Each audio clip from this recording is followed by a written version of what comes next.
Welcome guys, this is your friend Naruto Addict 3.0 and we are back with a new fanfic. What if Naruto returned only after Tsunade begged him to save Konoha? Part 1. Let's start this fanfic. It had been 10 years since the death of Naruto Uzumaki of Konoha, betrayed and murdered by the other members of the Konoha 11, his sensei Kakashi and even Jiraiya, his own godfather, on Tsunade's order. Konoha lost a lot friends after that got out. It was reviled by Danzo of all people during his execution. 8 years ago, 2 months after Naruto's death, Jiraiya had found evidence of Danzo working with Orochimaru during the Oto Suna invasion. His execution was to be witnessed by Konoha and Suna alike.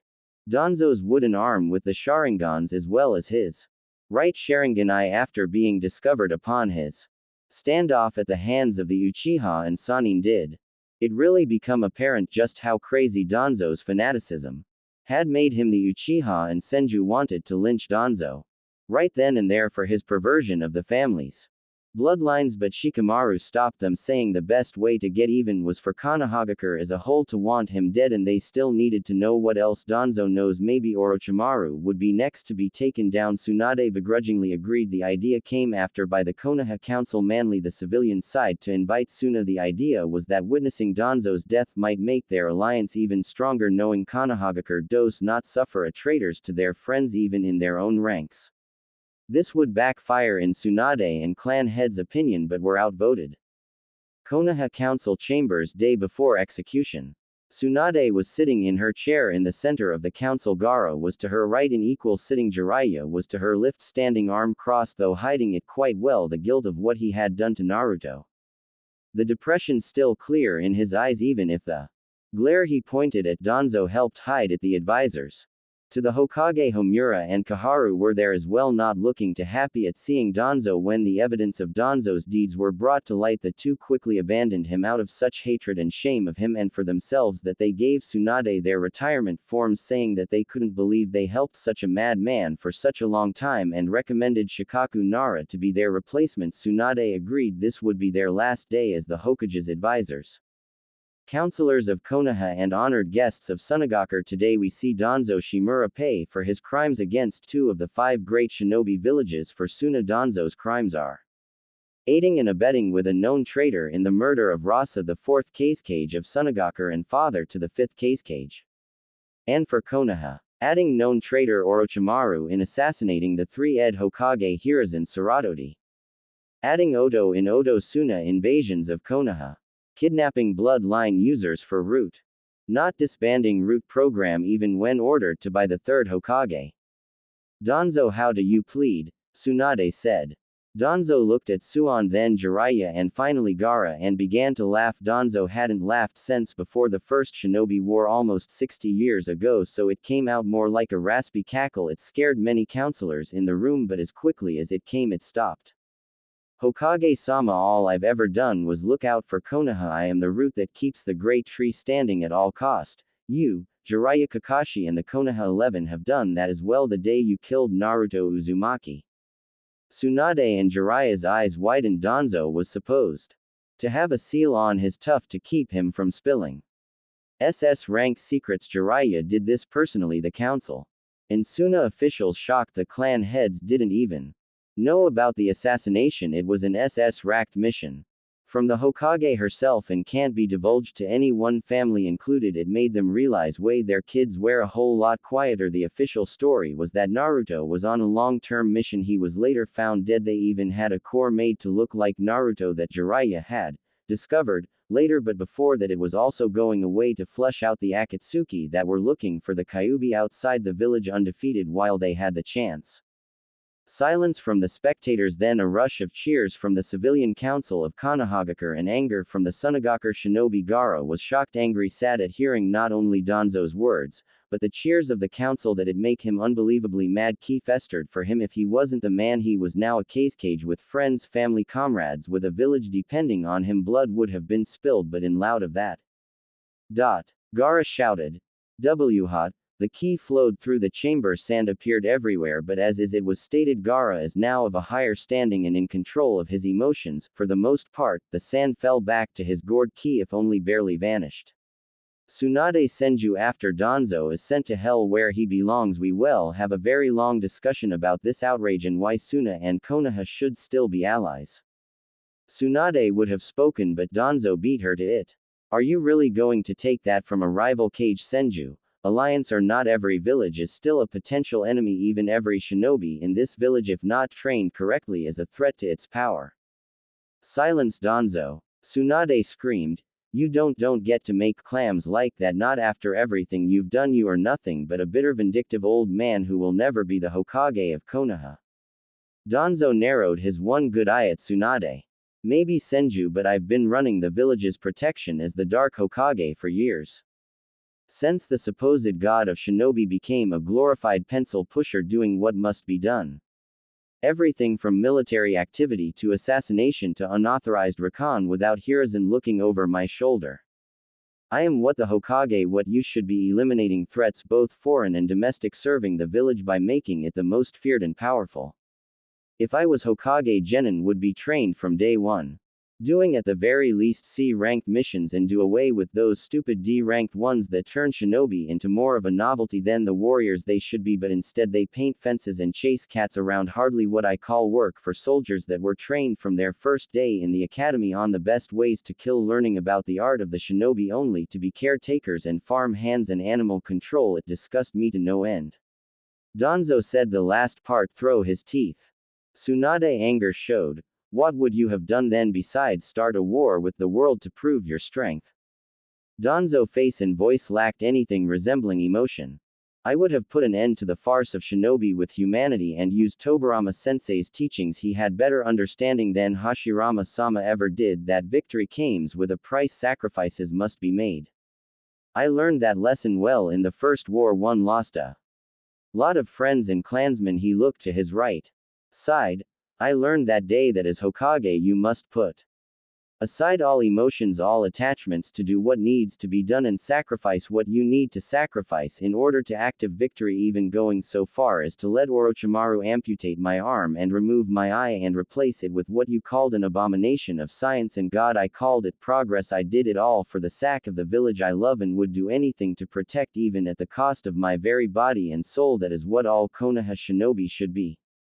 Don't you dare use Konoha to justify your actions, Danzo. What you have done to yourself is of your own volition, including that monstrosity you let Orochimaru put on you. And as for the war, that was different. Lord Tsunade did what he did because we were in the middle of a war. You and Sarutobi Sensei were the only ninja on hand and he trusted your abilities more than anyone else's. Remember, Danzo, he sacrificed himself to save you, your team, and Sarutobi Sensei's team, said Jiraiya in anger.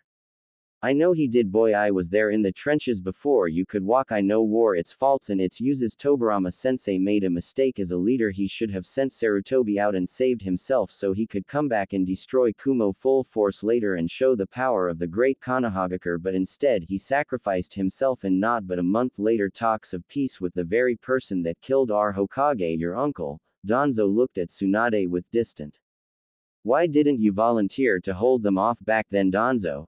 Said Kaharu, the advisor to the Hokage, former female member of the legendary team Tobirama. What? Said Danzo angrily. You forget I was there all those years ago with you, Hiruzen and Tobirama sensei, and the same goes with Homura here. I remember it very clearly. Tobirama asked for a volunteer to hold off the Kumo kill squad after us giving the rest of us time to escape. I remember that look in your eyes, Danzo. It was fear. You were going to volunteer but didn't fear that you have preached for so long that a shinobi shouldn't have held you back. Hiruzen was just as scared as the rest of us but didn't hesitate for a moment when it came to his comrade's safety. It took me many years to realize it was Tobirama's final test. We were Konoha's elite, the smartest, strongest and most loyal. Any one of us could have been Hokage that day if we volunteered, but we, unlike Hiruzen, couldn't find the courage to do so. Kaharu said, looking at Danzo dead in his eye, clearly not liking his courage being in question. As Hokage you must defend not only your village, but all who live in it. Know that to be Hokage means being the head of a larger family. This is the will Of fire Hashirama-sama dreamed of, and all Hokages past and present must abide by it. Tobirama-sensei was going to sacrifice himself regardless of who volunteered. He just wanted to know that he was leaving Konoha in good hands. I myself may have respected your realism when it came to the security of Konoha Danzo, and I believe you would lay down your life for it even now, because in your own way you were always loyal to Konoha and would continue protecting it to the end," said Homura, catching many by surprise. Their eyes grow cold, however, as Homura spoke once again. "However, you have done too much damage to the reputation of Konoha, and your traitorous acts costed us a Hokage, a brilliant shinobi, and a very close friend. The atrocities you have committed under this village's name will not go unpunished," he said, loud and clear anger in his voice. Danzo was angry. He looked at the old advisors. "Don't forget Kaharu and you, Homura. You two have helped lay most of the groundwork for a good number of those so-called atrocities. You two backed me more than Hiruzen on a great many things. Root existed because of your backing me. You knew Hiruzen wouldn't do the things I would going unchecked was because of your backing.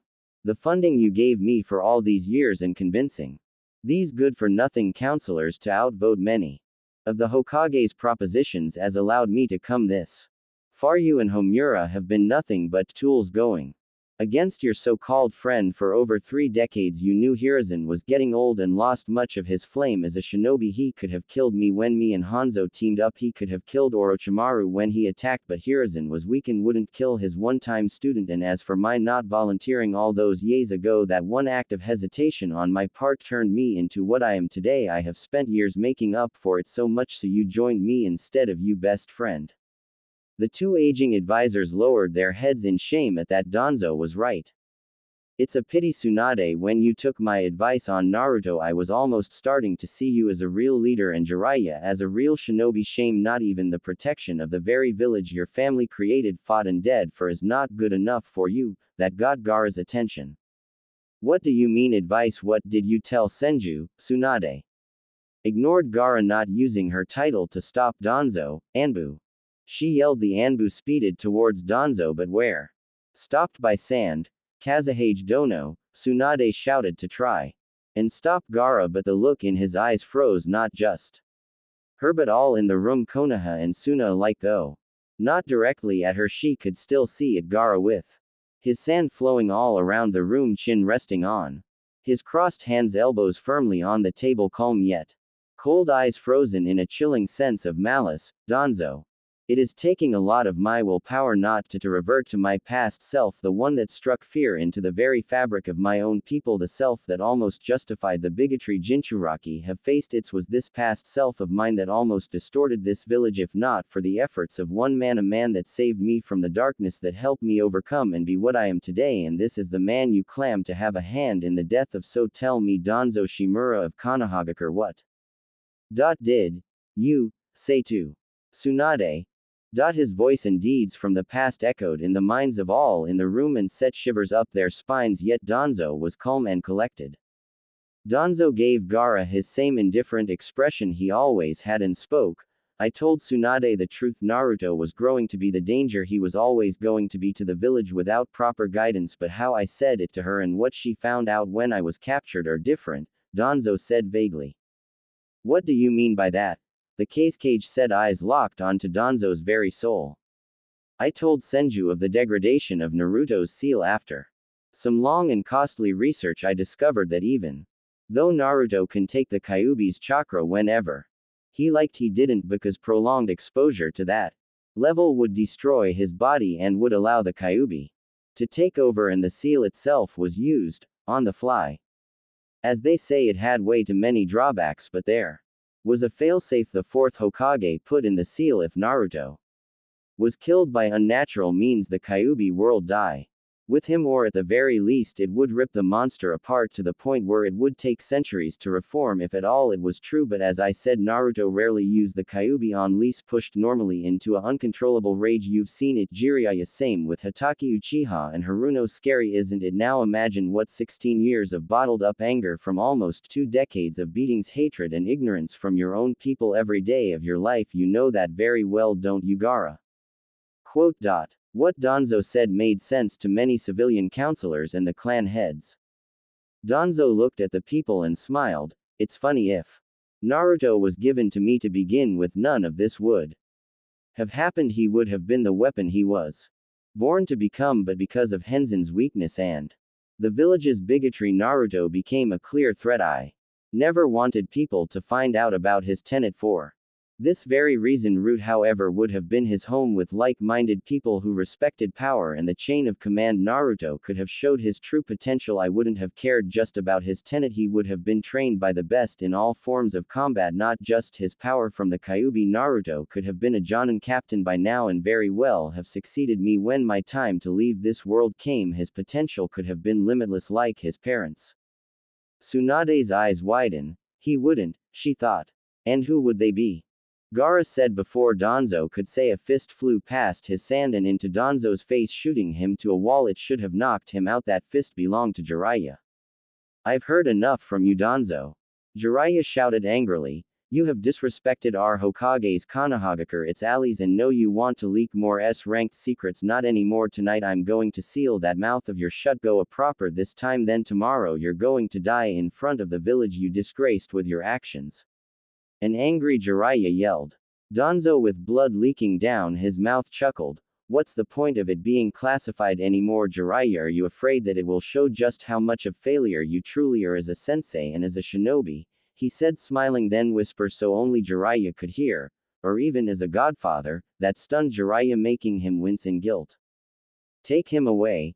Tsunade ordered. Ambu appeared, grabbed Danzo, and disappeared silently, quickly followed by a very angry Jiraiya. Danzo pissed him off so much Tsunade wasn't even a factor right now. The council and Suna officials looked at each other, suspicious of one another. Gaara broke that silence by standing and saying, we're going back to the hotel. We will see Danzo's execution, then leave this accursed village. Hokage, I expect a meeting first thing after the execution. No excuses. Gaara and company left the chambers. Tsunade's head hanging low, voice in but a whisper, everyone dismissed. Everyone filed out of the room. Jiraiya, who was normally there for her but already left to deal with Danzo, leaving her alone. When the door closed behind them, she waited a minute, then began to cry. Torture and interrogation HQ. 20 minutes later. Danzo was strapped to a chair, blood pouring down his face, chest and legs. Anko and Ibiki watching in the back ground, getting a first-hand look at what happens when you anger a Sannin. Neither have ever seen this side of Jiraiya before. The normality, goofy, easygoing, perverted Sannin was ripping Danzo to shreds. They never liked Danzo, but the rarest thing happened. The head tortures felt if only slightly sorry for Danzo, even if they were taking notes of Jiraiya's technique. And even with the violence infected on him, Danzo held in the pain, grinding his teeth. The former root commander was never going to give Jiraiya the satisfaction of hearing him scream in pain when it was done. Danzo grinned, if only slightly. I thought you would finally be the shinobi you're known for, but at the end of the day, no matter how many titles you and Senju have, Jiraiya, you two are not worthy of be called ninja. A perverted clown and a bitter drunk. You two are such a disappointment to this village. If I would have trained the three of you, we'd still have Orochimaru. You would have taken your job more seriously, and Tsunade wouldn't have the emotional crutch about her boyfriend and brother who knows Jiraiya.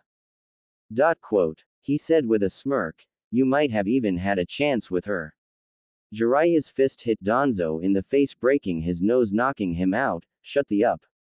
Jiraiya yanked Danzo's tuft from his mouth using a piece of paper with a seal on it, placed it on Danzo's tuft. The seal would render Danzo unable to speak and burn. All the while Danzo was alive, he looked at his two counterparts, Anko and Ibiki, with authority in his voice. He said, take the piece of shit to his cell. I want him on round the clock. Watch anyone this up will be next to see me mad. Understood? The two nodded and got out of Jiraiya's way. While made his was out, Jiraiya needed a drink and he wouldn't stop till the execution tomorrow. 2 hours later, in Danzo's cell, Danzo woke up with a massive headache, the pain Jiraiya inflicted on him taking its toll, the burning of the seal making his mouth feel like it was on fire, but Danzo wouldn't feel that pain for long. However, if Jiraiya would have bothered to look, he would have noticed a second seal under Danzo's tuft, a nullification seal that was made special for what had happened to him previously when he activated it. Cancelled out Jiraiya's seal. He also had a suicide Seal on his upper right wisdom tooth every root member. Had one including him even if he never thought he'd ever use it. Danzo could have smiled at Jiraiya's stupidity. But didn't even if he wanted to with all his hard work.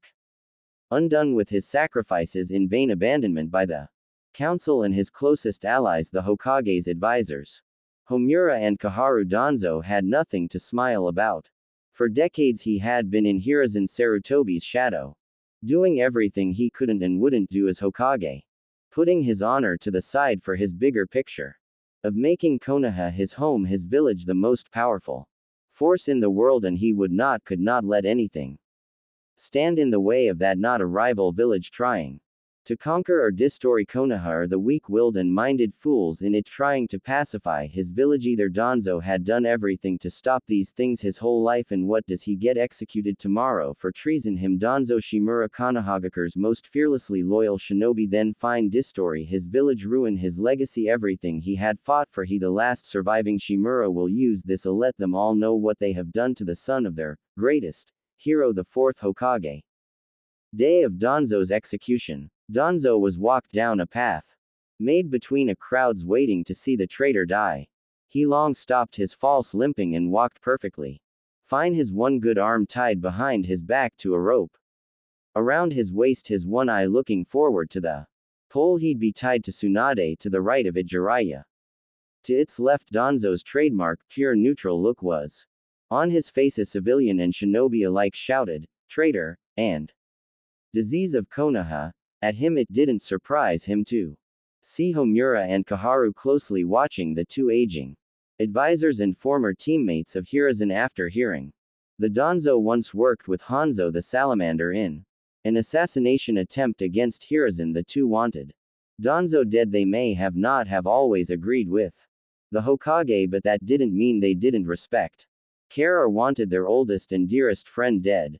And when more information reached them about Danzo's other dealings come to light, it disgusted them to no end. Even in their advanced years they fought with the troops during the Oto-Suna invasion. Their code, practice what you preach, and they did. Horuma and Koharu took a chunk out of Orochimaru's invasion's force, saving fleeing citizens and injured shinobi. One dose not be put on a team with the god of shinobi, and be trained by a Hokage and end up weak. They were here for two reasons: see the death of Danzo and make absolutely sure it worked. They knew better than anyone that Danzo was the trickiest bastard you would ever meet, and they knew most surviving root members were still loyal to him and would try to save his life if given the chance, and were going to be a part of the execution squad charged with Danzo's death. Danzo walked atop the platform with his guards and was tied to the pole. From there he could see the crowds and the Konoha 11 with access to the front row. Their hand in Naruto's death took its toll worst, so when Tsunade told them it was a mistake, a cloud of guilt washed over them. They avoided the Suna guests like the plague on Tsunade's orders, for fear Gaara will flip and kill them. Shikamaru looked a little more depressed. Apparently Gaara's sister Tamari didn't want to speak to him, and even then Gaara would forbid his sister from being with anyone of Konoha regardless. Danzo found them pathetic. This is what his village had protecting it. He didn't think it would last another year with these good-for-nothing children at the helm. Once you cut the root off the tree it will fall. A pity, he thought to himself, a sadden for his beloved Konoha. Tsunade raised her hand in the air, silencing the crowd with chakra-enhanced vocals. She spoke, "People of Konoha and of Suna, we are here today to witness the death of a traitor, Danzo Shimura. You have been judged by the council and Hokage of Konohagakure and by the honored Kazekage of Sunagakure, and have been found guilty on all accounts, and will be executed by means of the Great Element Release Execution." The Great Element's execution was created by Hiruzen Sarutobi during the Great Shinobi War, separating into 5 clones of himself. They would then use Hiruzen's strongest jutsu of their particular given element in sequence into the single most destructive attack that can be done by a single shinobi in recorded jutsu history, and cemented Hiruzen Sarutobi's titles as the Professor for his mastery of the elements, and more famously, the God of Shinobi for being able to pull off such a move to begin with. When it comes to traitors of Danzo's skill as a shinobi, it was a don't take any chances jutsu, even if it is known as the overkill jutsu, and Tsunade thought it would be a nice middle finger to Danzo killing him with the third's legendary jutsu, but seeing as no one Shinobi can pull of the attack, it would be a 5 Shinobi. Attack with Asuma for the wind, Sasuke for fire, Himura. For earth, Kaharu. For water, finished of Kakashi's Chidori. For the most likely unneeded killing blow, Hiruzen's former teammates and son jumped at the opportunity. For revenge for their father and friend Sasuke because of the evidence he found of the Uchiha massacre. For Danzo's former arm and eye, and about Itachi's role, while not absolving his brother any if at all, it brought to light on a great many things about his family which angered and saddened him greatly. Danzo's death is for his brother and family. Kakashi was going to do it to regain any honor he still had left. Naruto's death affected him worst of all, with another comrade dead by his hand and lying to Iruka about the truth. Kakashi felt like he was the biggest failure of Team 7, Minato and Konoha. He had failed his own teachings and hoped Naruto's spurt could forgive him. Finally, the time has come. Tsunade raised her hand to signal the execution on Till, and here I thought the condemned were allowed some last words. Hokage-sama, Danzo said with smirk. Tsunade's eye widened. How? Jiraiya said in surprise and anger, only for a smiling Danzo to open his mouth and lifting his tongue to show the nullification seal under it. All become annoyingly clear to Jiraiya how Danzo got past his silence seal twice, no less. Tsunade mentally cursed Danzo. He got her with her own grandfather's law. She was wishing her grandpa didn't write so many merciful laws when he built Konoha. The whole point of the seal was to keep that from happening. People of Konohagakure. Danzo shouted for all to hear as silence fell on the crowd. My name is Danzo Shimura, Root Commander, the Dark Hokage Shinobi of Konohagakure. I am all these things, but the one thing I am not is a traitor. I have served Konohagakure for decades doing what must be done, but today I'm being punished for doing my duties as protector of the great tree. But even my beloved village can make monsters. First there is Me, the faithful commander of Root, then Orochimaru, man-made monsters, the both of us. The last but not by far the least, the Kyuubi brat Naruto Uzumaki Namikaze, the fourth's legacy and son. Danzo had to laugh at the expression from the crowd. You people have been tormenting and now killed the very child of your greatest heroes, Minato Namikaze and Kuisha Uzumaki. Ha ha ha. Danzo laughed insanely, all sense finally leaving him. And the best part is, from stopping Gaara to making Tsunade Hokage to all the treaties and trading agreements he has gotten for us, he has done more for the village than any of you have or will ever do. And because of your bigotry, you never knew what was so obviously staring at you right in the face the whole time. This village has lost a fine shinobi, and what could have been an even greater weapon. If you think about it, you're all just as guilty as me. Danzo, in a wide, still cackling smile, looked at them all. It was only a matter of time before your torture and tormenting would have taken its toll on him. He wasn't the Kyuubi, you morons. You have been taking your revenge on an innocent child this whole time. He saved this village when he was minutes old. I want you all to remember that for the rest of your miserable lives. Danzo's hideous cackle echoed through the crowd of guilty, sad and angry villagers and shinobi. Tsunade, with rage and sadness, yelled at the execution squad to fire. Their hesitation due to shock of this revolution was all Danzo needed. I may die here today, but not by your order, Senju. Danzo activated his suicide seal and started convalescing, a smile on his face, knowing that civilians and shinobi alike are going to look for something or someone to blame for the secret behind Naruto's life and now death. Tsunade won't be able to stop them. It was never his intention to die like this, but he'll savor the ever so small victory with his last breaths, or so he thought as he was dying. Sand covered his body. His dying eye widened when that last thing he heard was sand coffin. A dying but shocked Danzo exploded into bloody chunks that spilled on the horrified crowd. Many turned to see Gaara in his usual crossed-armed stance, same usual look on his face. He didn't know if Danzo died before being crushed, but he hoped Danzo didn't. Without a single word spoken, Gaara made his way to the gates. Tsunade quickly made her way to the cage but was stopped by his bodyguards and siblings, weapons drawn. Lord Cage, she yelled. Gaara continued walking but said, "Forget the meeting, Senju. I've had enough of Konoha to last me a lifetime. Please, Lord Cage," Tsunade said, begging in her voice. "We were tricked by Danzo. I never wanted any of this to happen, not to anyone and not to Naruto." The name itself out loud broke her heart. He was like a son to me, tears running down her cheeks. Tamari couldn't help but scoff.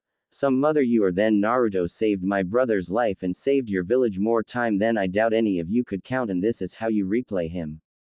The words that came from Tamari cut like a knife on her soul. Tamari then turned to the Konoha 11, especially Shikamaru. I cannot believe you all. Naruto, your friend, your comrade, someone who almost died for you more than once, who would have done it gladly to know you were safe. How? Question mark. Could you do it? Did any of you even protest? Neji spoke up on behalf of his friends and Kage. We were following orders given to us by Hokage-sama. We didn't want to do any more than she liked ordering, but at the time he was a major danger, being controlled by the Kyuubi. Or so we thought. It took a week just for us to gather the nerve to do this mission. The depression was heard loud and clear in his voice. Gaara didn't want to hear any more. We are leaving. I will discuss this with the Suna Council. Until then, Konohagakure is on very thin ice. Don't come anywhere near my territory or it's war. Understood? Tsunade nodded, not wanting to anger him any further. And another reason to thank Naruto. From what she heard, the old Gaara would have murdered everyone right then and there. It would be violent, bloody retribution for their willful murder of his most treasured friend and most likely second brother. She told her men that rushed to her aid to stand down and allowed Gaara to leave. With Danzo's death and the truth about Naruto's heritage deeds and death, Konoha had a lot to think about. All Tsunade could do is prepare for the worst that is yet to come. The day Gaara left was the day Konoha will remember as one of the worst days in village's history. During the execution of the traitor Danzo Shimura, they failed to keep him from revealing the truth about Naruto's death and failing to notice wave merchants in the village to sell their merchandise. When they returned to wave, they went straight to the village leader, the bridge builder Tazuna, who was not pleased at all.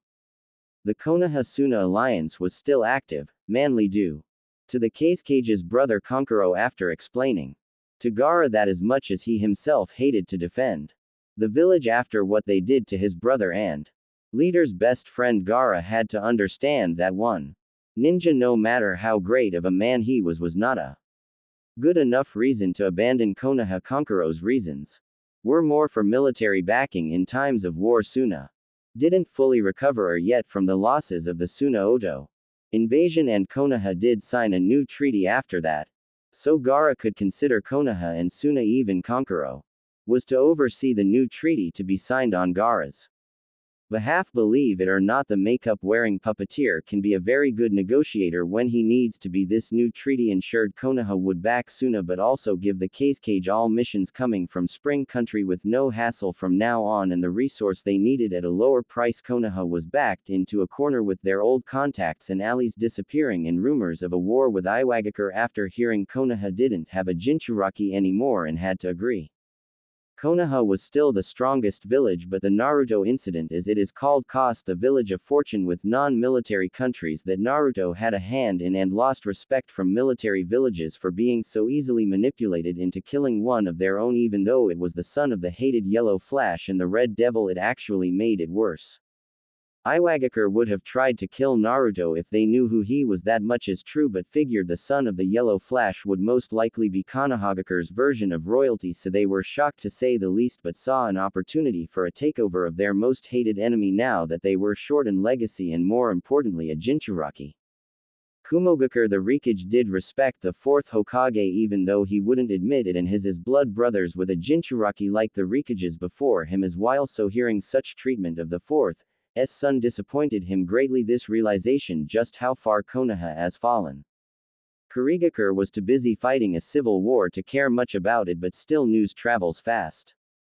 The Land of Waves cut the trade agreement in half, only really hiring Konoha to do guard duty on their caravans when they were passing through Fire Country on the way to other nations. They were barely C-ranked missions when Wave used to pay for A-ranked. It was that or loss it altogether. A statue was built over the Great Naruto Bridge in memory of their fallen hero. Cell 7 was banished from stepping foot in Wave territory under threat of total contact termination.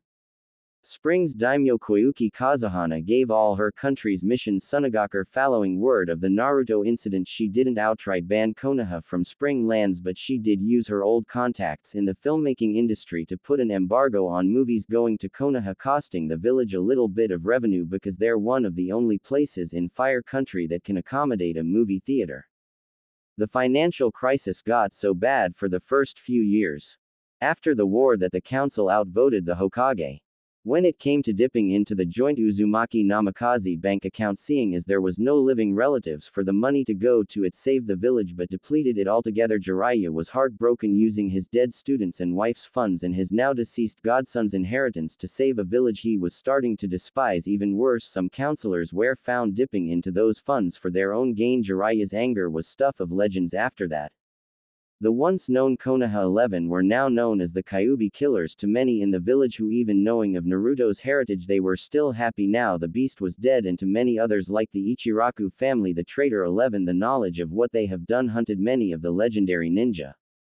Team Guy split up. Rock Lee, realizing his actions cost him a rival and more importantly a friend, thought his flames of youth had now been taken, and as punishment for himself left the team in the tutelage of his longtime sensei friend and father figure Might Guy, stating, "I will not have your flames of youth end with mine." Rock Lee still trains non-stop but does not have the same vigor as he did after his self-exile from his sensei and friends. Neji, as while left gaining back his faith in fate, he now spends most of his time at the side of his cousin Hinata, keeping her safe from the world that would harm her when he wasn't on an Ambu mission or spending time with Tenten.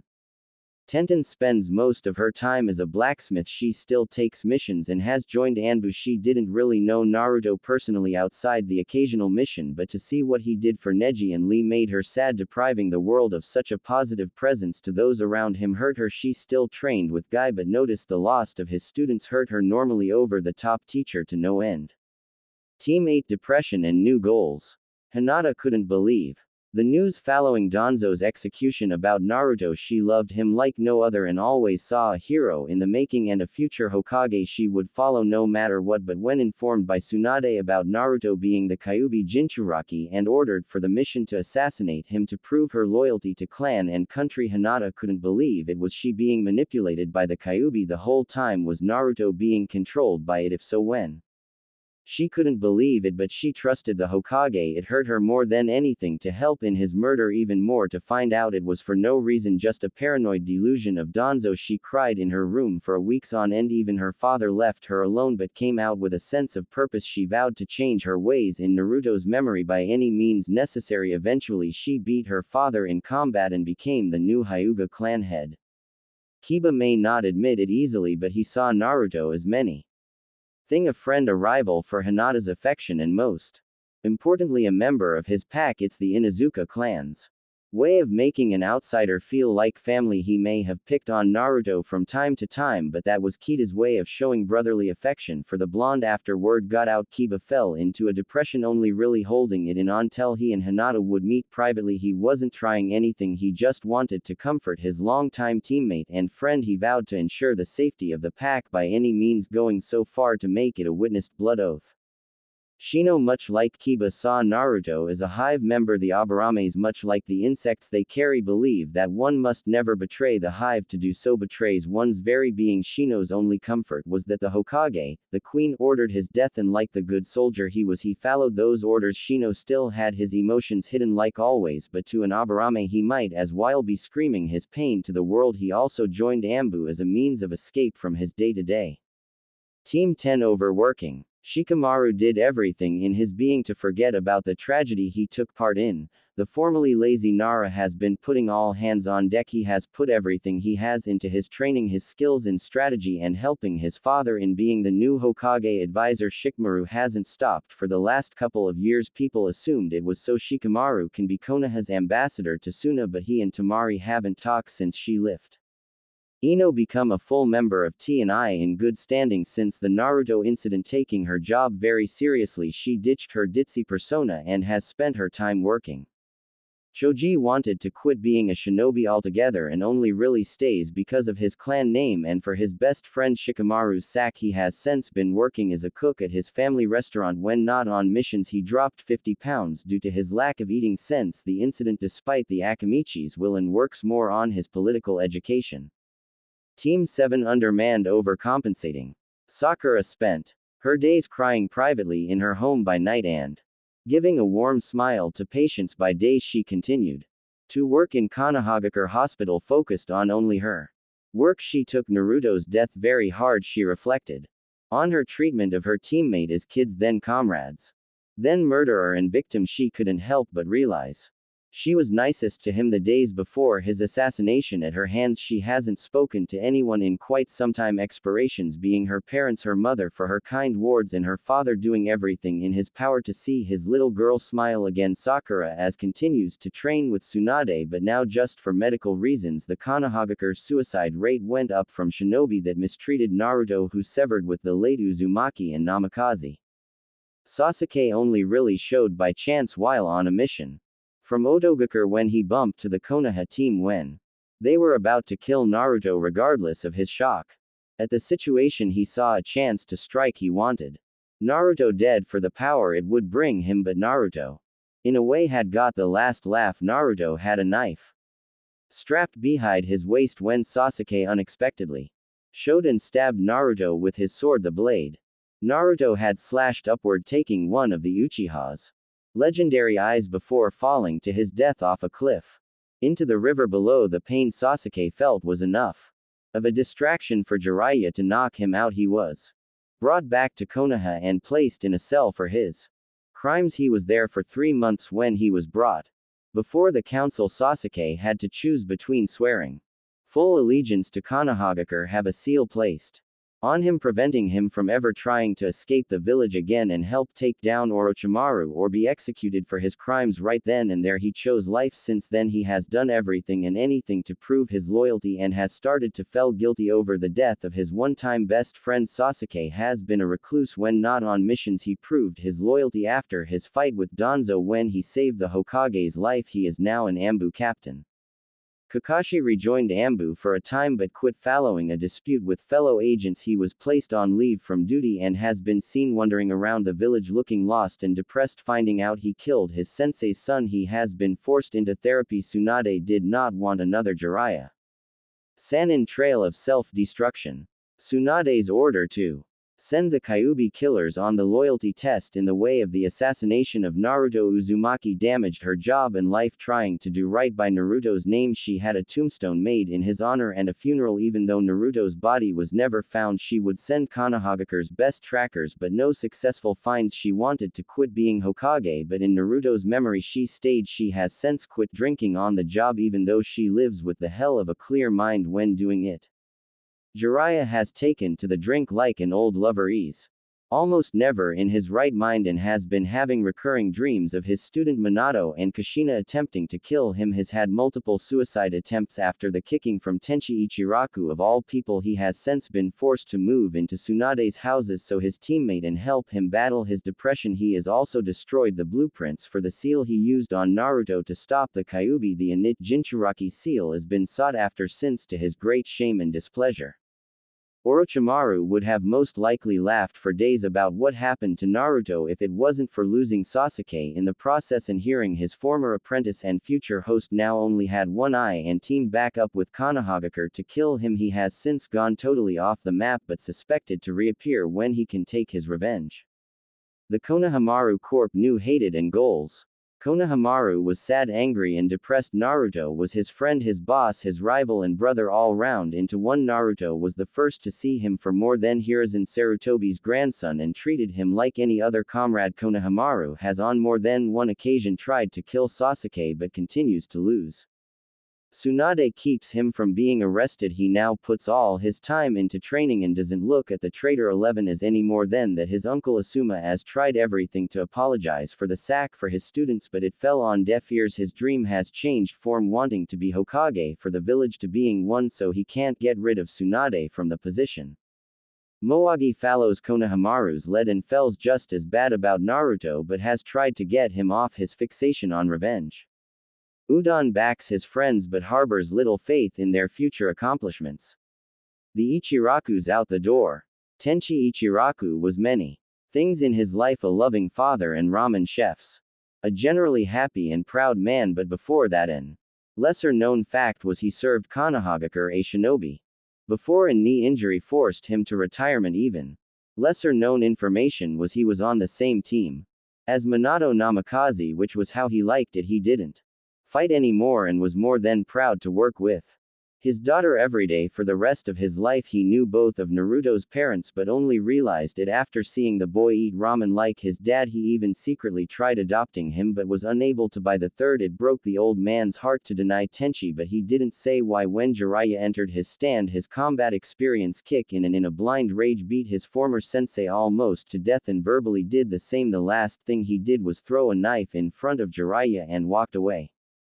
Ayame was distorted at the loss of her little brother. She banned half the village from their stand and her father spent some of the savings to leave the village. She managed to start a new ramen stand in Wave where they have reserved praise all around the other nations. Shizune loyal but bitter. Shizune continues to remain by her cage aunt and mother figure's side, but Naruto's death made her feel a little worse for the wear. She was there when Tsunade issued the assassination of Naruto. It hurt her dearly to think the very person who saved Tsunade's and hers life once was going to die on Tsunade's order. When the truth came out, Tsunade and hers relationship took a nosedive. She is still working for her mentor but is still cold, a distant when to mood sets in. Iruka, the father that lost his son. When Iruka heard the news, he had the worst time hearing it. He was so angry, so sad at the loss of he boy he thought of as a little brother, then later a son. He stormed through the village like a madman. The humble school teacher destroyed several Ambu bodyguards to get to the Hokage's office. He then kicked down Tsunade's door and threw his headband at her and quit in spectacular fashion. The same day he was spotted leaving the village before an explosion was heard at the Uchiha compound. Konoha hasn't heard from him since, but that day would always be known as Iruka's rage. The end of Akatsuki. The only good news that came out of the Naruto incident, if you're not one of the villages that celebrated the real end of the Yellow Flash and Red-Haired Demon's bloodline, was after a year the Akatsuki organization fell apart due to being unable to get the Kyuubi. Many members of the organization didn't see a point in catching the remaining Jinchuriki and left the organization. Pain, Nagato, and Konan only joined Tobi, Obito, as a means to bring peace to the world, but with Naruto's death and word getting out of a seal preventing the Kyuubi from reforming later, they saw no reason to deal with the arrogance of the Uchiha. They teamed up on Tobi, who escaped in a time warp. Both continue serving as a Mekage and Chief Second in a Megakure. Itachi left following the news and went off the radar. He occasionally appeared in Konoha to see his brother's progress but finds himself saddened each time at the sight of his one-eyed little brother. Itachi cursed Danzo. Itachi was dying, he was going blind, and his brother lacked the ambition to kill him right now. It made matters worse that Itachi himself was called the last loyal Uchiha when the truth came out about the massacre in a revenge ploy by Orochimaru's agents. Deidara quit following Itachi. The Mad Bomber tried to blow up the Uchiha but was killed following the attack by self-destruction. Iwagakure paid a heavy sum to the bounty hunter Kakuzu, who after witnessing the death made a deal. He will take the money for Deidara but in return provide Itachi with his underworld contacts. Both parties agreed. Kakuzu, due to the organization's now lack of money, left immediately. He was offered a job by the same shadow company that makes the bingo books, and the offer of cash and the erase of his bounty was too good to be true. He has since been working still as a bounty hunter but also does accounting with Kakuzu. You pay your debts on time, no expectations. Hidan disappeared from the organization but was later found in the ruins of his former home Yugakure that he destroyed and rebuilt as temple in Jushin's glory. Somehow he has gotten enough followers and financial backing to be a legitimate threat. The madman of Jushin is now the high priest of distraction. Kisame rejoined Kirihekure with the rebellion. He saved the new Mizukage Mai and revived amnesty for his crimes against the former Mizukage. Zetsu has yet to be found. Konoha, a root regrowing. Tsunade was busy in her office when she got an unexpected visit. It was Sai of all people. After Danzo's death, many root agents were captured with the help of Sai. Some were even welcomed into Anbu. Tsunade spoke. Sai, how can I help you? Sai, still not really able to talk with emotion, just said, Hokage-sama, I'm here to ask you to bring back the root Anbu with only the remaining former members. Tsunade was surprised. What? Why on earth would I do that? Hokage-sama, many of the root members have served the division since before Third Sama's decree to disband it. Others like myself were born in root. This is all we know. Anbu does not work the way we are accustomed to, and we still have Danzo's words echoing in the back of our minds to defend the great tree or die trying. That is root all. It's all we have ever were and will be. Tsunade spoke. Sai, if Danzo still has control over many of you, how can I trust you to be any different than him? Sai gave her a serious look. Danzo was mad with power Hokage-sama, but his message was true: defeat the enemies and defend the great tree, and because we would report to you and you alone till the last of us is gone, no new members, just the remaining root shinobi. Ambu already dosed that, why does Root not like it? Ambu will never trust Root, in their eyes we are but lucky traders. His head lowered at that, but he continued.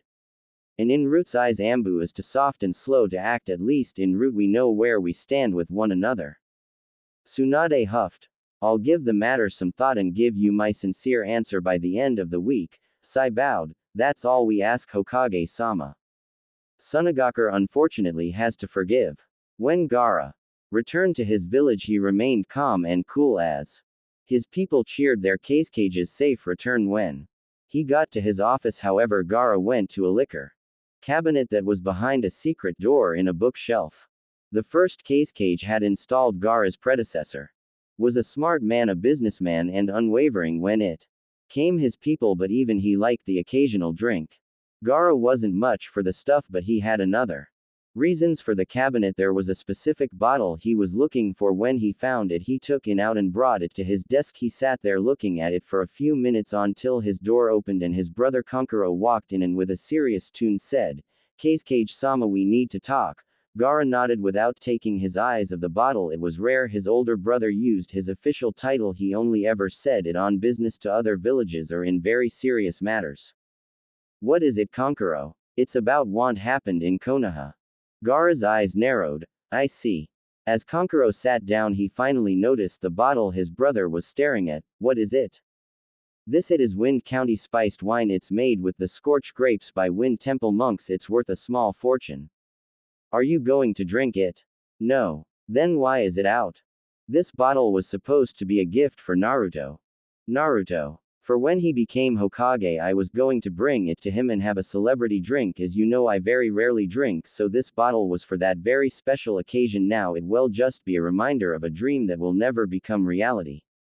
Kankuro looked down sadly. His brother's voice remained the same, but he knew the underlying message. Gaara, I'm sorry. Naruto was a good man and friend, and I wish I wasn't the one to say this, but we have to remain allies with Konoha. Gaara shot up from his chair and yelled, those bastards betrayed and murdered Naruto. Why must I let that go unpunished? Gaara screamed at Kankuro, who remained calm. Because you're the Kage of Sunagakure now, Gaara. This is a political job as much as it is a military one. When we attacked Konoha 3 years ago, we lost far too many ninja. Konoha was willing to sign another alliance with us, and we need their military backing as well as their resources to survive, and we can't let a personal vendetta get in the way of that. You know this. Gaara, Naruto is gone, but in the end he was one ninja. In the grand scheme of things, he's not worth losing our village over. It was a mistake, yes, but they were manipulated by Danzo, who's dead now, just as we were once manipulated by Orochimaru. You have to understand that. Gaara was still angry. Don't think for a moment that I don't realize this, brother. I've gone over the numbers. If we don't remain allies, it could escalate it to a war. They're afraid of more enemies, but what can I do? Just to let something like this slide will make us look weak. Gaara said, unsure, but Kankuro looked at his little brother and leader that he'd follow into hell without being asked. Konoha is going to want to resign another alliance with us out of desperation and to assurance that the old one won't be broken. That gives us the window of opportunity to make some demands, yet supply the same things we already brought to the table. In return, it will take a while for them to realize this, so we have time to get our facts straight. Till then we can have a non-hostility agreement with them. To say Gaara was surprised at Kankuro's diplomacy was an understatement. How do you know all this? Kankuro gave Gaara a sad smile. When father was trying to make you into a weapon, he trained Tamari and I in diplomacy and negotiations. We've had teachers just for that sense as long as I can remember. I believe we were supposed to hold your leech when he died, and one of us was supposed to the next Kage. But all things considered, Gaara, I'm happy it's you. You deserve this more than anyone, and we will always have your back. Gaara smiled at his brother, but then needed to ask, how is Tamari holding up? Kankuro frowned. She's not happy with Konoha Shikamaru, especially. She thought he was smarter than this, but she's more worried about you. Gaara nodded. I'll see her after I finish some paperwork. It will distract me for the time being from current events. Kankuro looked at him. No, you two need each other right now. Go, I'll cover for you. Is that an order to your Kage?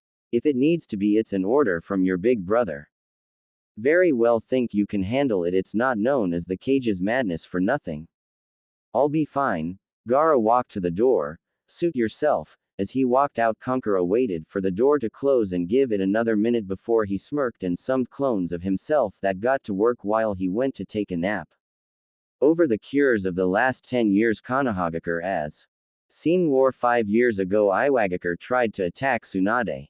On a diplomatic assignment to said village, her and Jiraiya along with their bodyguards Shikamaru and Kiba managed to escape by killing their way out. It was war. After that, Konoha with the aid of Tsunagakure won the war and kept up the name of the strongest village of the 5 great villages, but it survived only by a thread. Since then the village has been accepting contracts that have not been very appealing to the Hokage and, on occasion, thanked herself for allowing Sai to bring back the root organization, as they personally didn't care about or needed money and allowed it to go into the village. And given some of the requirements of the jobs, the emotionally void ninjas were the only ones capable of completing them. The only other source of income was the backing of the fire daimyo, who was rather keen on keeping Konoha the strongest village, even if he was at the same time sad for the death of the Yellow Flash's son. He took it personally as he grew to respect the poor boy's father and D2C ranked missions, which don't really need anything like trained Ambu or Jonin.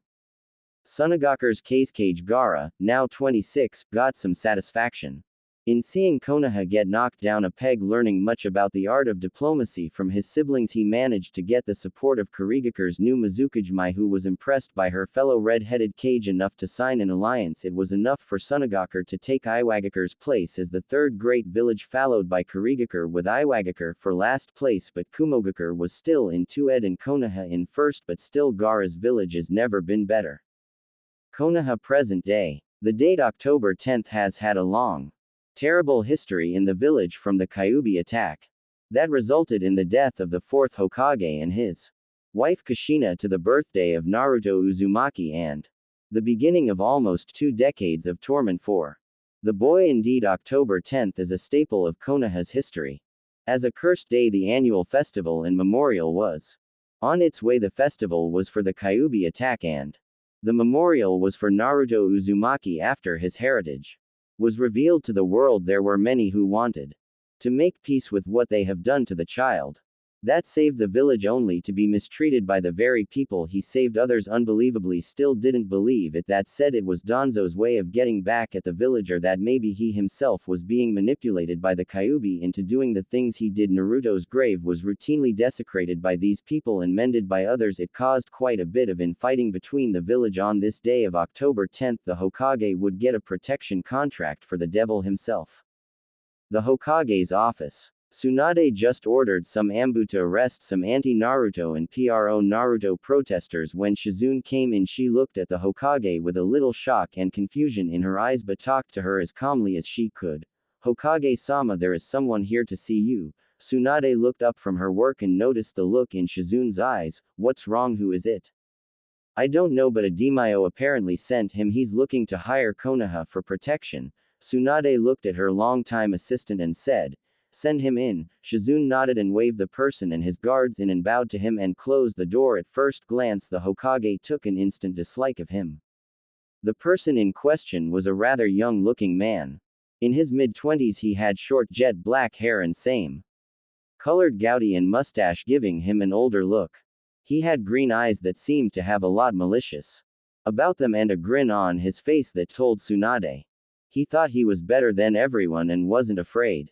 To back it up, he wore a green and black Victorian-styled trench coat over a black dress shirt and green vest, and tie black pants and boots that reached tightly up to his shins. On his head was a green stove-top hat with a black loop around it, and around his waist was a green sash with black outlines. The symbols on it, the first she didn't recognize. It was a clawed right hand, but the second symbol was for the land of steel trees. It was tied neatly on his right hand side, hanging freely down to his knee, and in his right hand he was holding a black cane with a silver skulled pummel she suspected had a hidden blade. He walked around to the Hokage's office and stopped at the pictures of the past Hokage and was staring intently at the 4th's photo.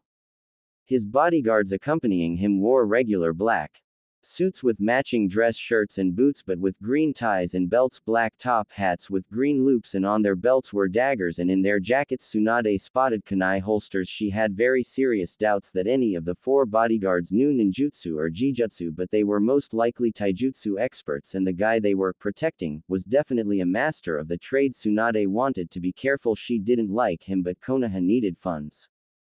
Tsunade looked at the man and said, "Welcome to Konohagakure, mister." He didn't bother to look at the Hokage and instead continued to look at the Hokage pictures on the wall. "You can call me Green," he said. "It's an obvious fake name, but I'll humor you. What's the job?" "An SS rank protection mission for myself. Here's the list of the shinobi I require and the price I'm willing to pay per head." One of his men gave Tsunade the paper. She looked at the list and her eyes widened. Green wanted the now Konoha 10 with Kakashi and Jiraiya and Sasuke, and the money for each of them. He couldn't be serious in a SS rank protection mission is reserved for royalty during times of war, not for regular people unless they're extremely rich and given ease. Offering 10,000 feet 000 ryo per shinobi on the list. Tsunade couldn't back down. "Although your offer for Konoha's protection is a great and generous one, but I have a couple of things you and I need to talk about first." Green looked at the Hokage. "I get it, you need to see the money in advance." He snapped his fingers and another 4 men with matching clothes as his bodyguards came through the door with briefcases and opened them. Inside was 280 million ryo in cash. With that money Konoha would be debt-free for a good long time. Tsunade looked at him calmly, even though inside she was amazed. "Seeing the money is one thing, yes, but it's about some of the people on this list. Why them?" Green smiled. "I have an after me and I'd feel a whole lot safer with one of the legendary Sannin, a student of Orochimaru, the only living student of your 4th Hokage, and the Kyuubi killers." Tsunade didn't like that last part. "The name Kyuubi killers should never be used in my presence." The smile didn't leave Green's face. "Would you have preferred the traitor 11? Green said with a larger smile at the Hokage's irritation. "Nether. Look, it doesn't matter to me what you call them, doesn't change the fact I want them. Can you supply the people I want or not? That is one of the things I would like to talk to you about." "I'm all ears." "Well, in regards to, she retired from her shinobi duties 4 years ago and is now head doctor at Konoha General Hospital. Jiraiya is needed on a regular basis as the Hokage advisor and Hinata Hyuga as a clan head. None of them can be sent out, but I can get you some of our top Anbu too." "No," Green said, cutting her off. "I know what I want. Tsunade send you. If money is the issue, I can double it for these 3, but I want the people on that list, no more no less, or none at all," he ended with a serious tone. "Tsunade knows the village needs funds, but she really wanted to beat this man to death. You're not used to not getting what you want, are you?" "I was used to it for a long time, Hokage, right up until I started taking what I wanted." Tsunade sighed. "If you would be so kind, I'll see what I can do to get them to join. 3 days is all I ask." Green walked to the door and smiled at Tsunade. "Then that's all the time you have, Hokage. Just give me results and the end of it." One of Green's men opened the door for him when he stopped. "By the way, where can I find the Uzumaki's grave?" Tsunade openly glared at him. "Why do you want to know that?" "Just wondering what all the hubbub is about. People here seems to miss or hate him, even his killers." Green said, looking more innocent than before, but Tsunade didn't buy it for a moment but said, "In Konoha Cemetery. Shinobi Sector Common Area." Green smiled a humorous smile. "Even in death he still can't be near his parents," chuckling at Tsunade. That the thought he walked out. Tsunade looked at the door wide-eyed and angry, then saddened. Naruto's heritage was common knowledge now, but his grave was in the area for the common shinobi. That particular area was for shinobi who were orphans or clanless, instead of being buried in the Hokage sector where the Hokages and their immediate family go, where his father and mother are. But due to the council not seeing eye to eye, Naruto was put in the common area as what was supposed to be a happy medium for those who wanted him buried in a Konoha grave and those who didn't want him buried in Konoha at all. Konoha Cemetery. Flowers were tossed on a grave. It was marked with, "Here lies Naruto Uzumaki Namikaze of Konoha, a shinobi comrade and friend, a true hero." Everywhere he went, the man known as Green stared at the grave in amusement, looking at the flowers already placed and the graffiti calling Naruto a demon bastard, and "I'm glad you're dead, filth." as he was watching one of his men was apologizing to him. Apparently one of his places was attacked and a lot of his men are now dead. It appears his coming, sir. What should we do? Which place this time? Green said calmly and really uncaring given the news. One of your narcotics labs in the Blaze village, sir. Well, that's about 4 days if you run non-stop, so no worries, we'll be gone by then, maybe. Maybe, sir. Yes, maybe. I am rather enjoying it here, and besides I doubt even he would come attack me in the middle of Konoha. Sir, with all due respect, ease. A look from Green shut him up, then he bowed. Forgive me, sir. Don't mention it, I get it, you're a little scared of our friend, what with him trying to kill us and all, but don't worry, it's all under control like always. Green gave the man a reassuring smile, but he found it more frightening than anything. At Konoha General Hospital, Sakura Haruno's office. Sakura was sitting down at her desk drinking sake, an unfortunate bad habit she got from her mentor, handedly looking over medical paperwork, but really thinking about the old days in Team 7. She hated the festival. Every time it came she'd work a double shift to take her mind off of it, and with the constant fights that happened between the anti and pro Naruto leagues, the hospital was never short on staff to have something to do. In her musings of the past, she failed to notice the knock at her door till it got louder. She looked at the door, hid her drink and said, "Come in." The door opened to reveal Tsunade. Sakura put her drink back on her desk and grabbed another glass. "Tsunade-sama," Tsunade said with a warm smile, "how have you been?" Sakura leaned back in her chair and took a sip of her drink. Tsunade looked at her. "That good, I guess you've been overworking as usual." Tsunade ended with a sigh. "What's this about, Tsunade-sama? We haven't gotten together in a while, and you know I don't like being bothered during the festival time."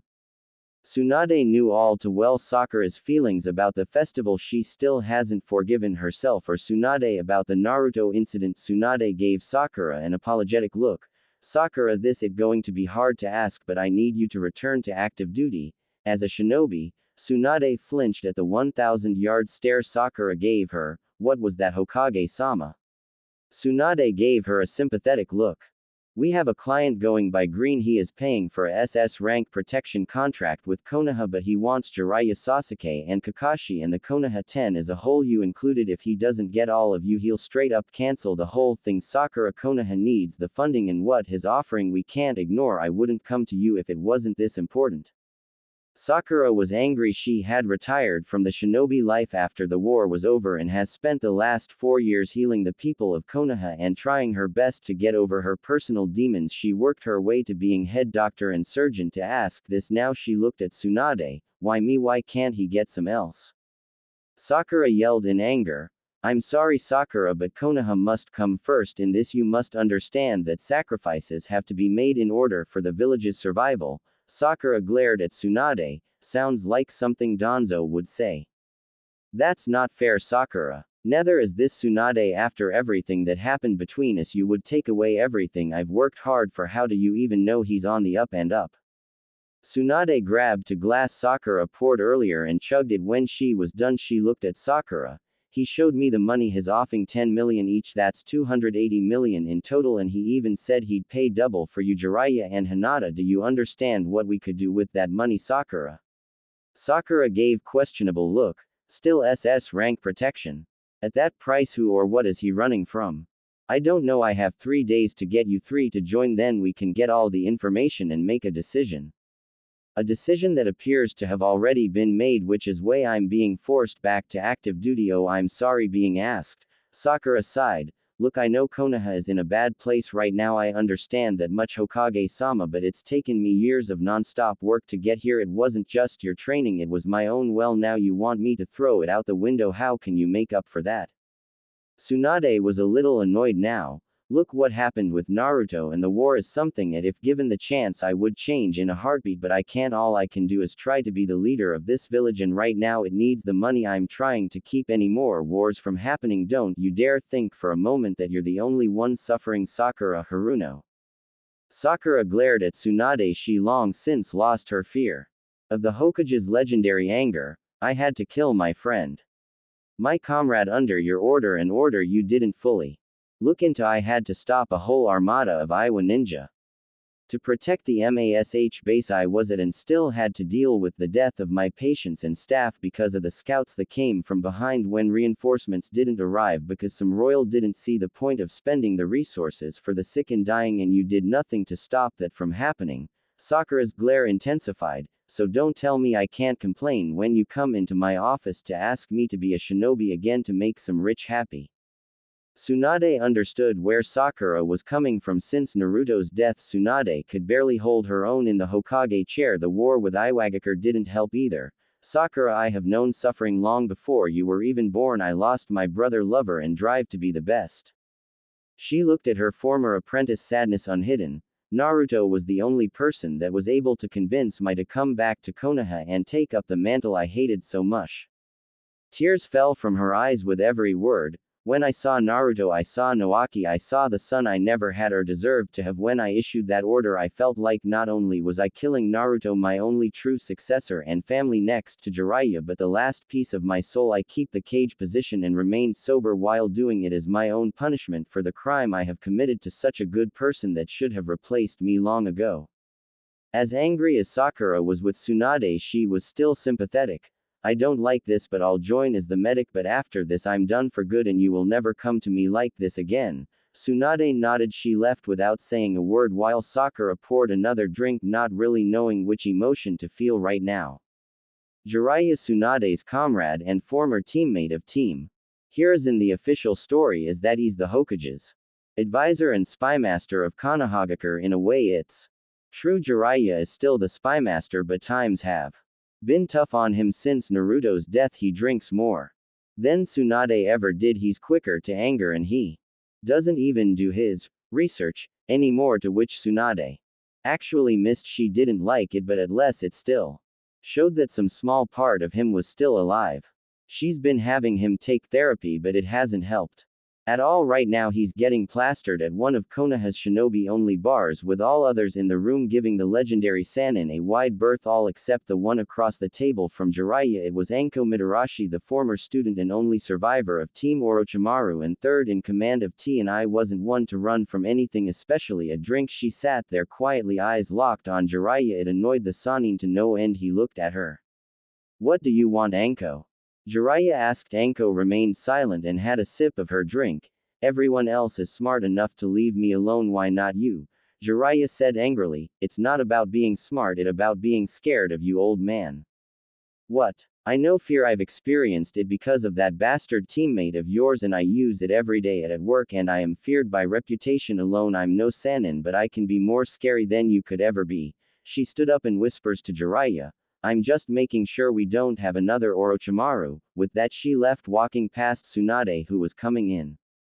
She walked over to a stunned Jiraiya and sat down at his booth and said, How have you been, Jiraiya? Tsunade mentally cursed herself for that one. He looked at her. What do you want? Can't you see I'm busy drinking?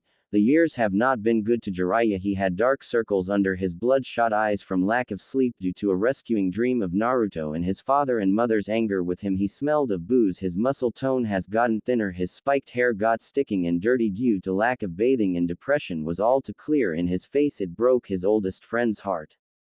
Jiraiya looked at Tsunade, waiting for a response till, we have a new client going by Green. Jiraiya looked at her, puzzled. Whoa, why should I care? Because he's paying for a SS rack protection mission at Dimayo, precise 10 million per head. The money did interest Jiraiya. That's a lot, but still, what does it have to do with me? I've seen the money, but I don't trust him as far as I can throw him. Jiraiya smirking a little. You throw people pretty far, Tsunade. She glared at him. He want Naruto's assassins as bodyguards, you including. That got Jiraiya angry. What, why us? I don't know. I have Ambu following him around. I don't know what he's planning or who he's running from. I need you to keep tabs on him. Dig something up if you can before we take the mission. I don't want to, but Konoha needs money. Jiraiya lowered his head. I've done so much for Konoha.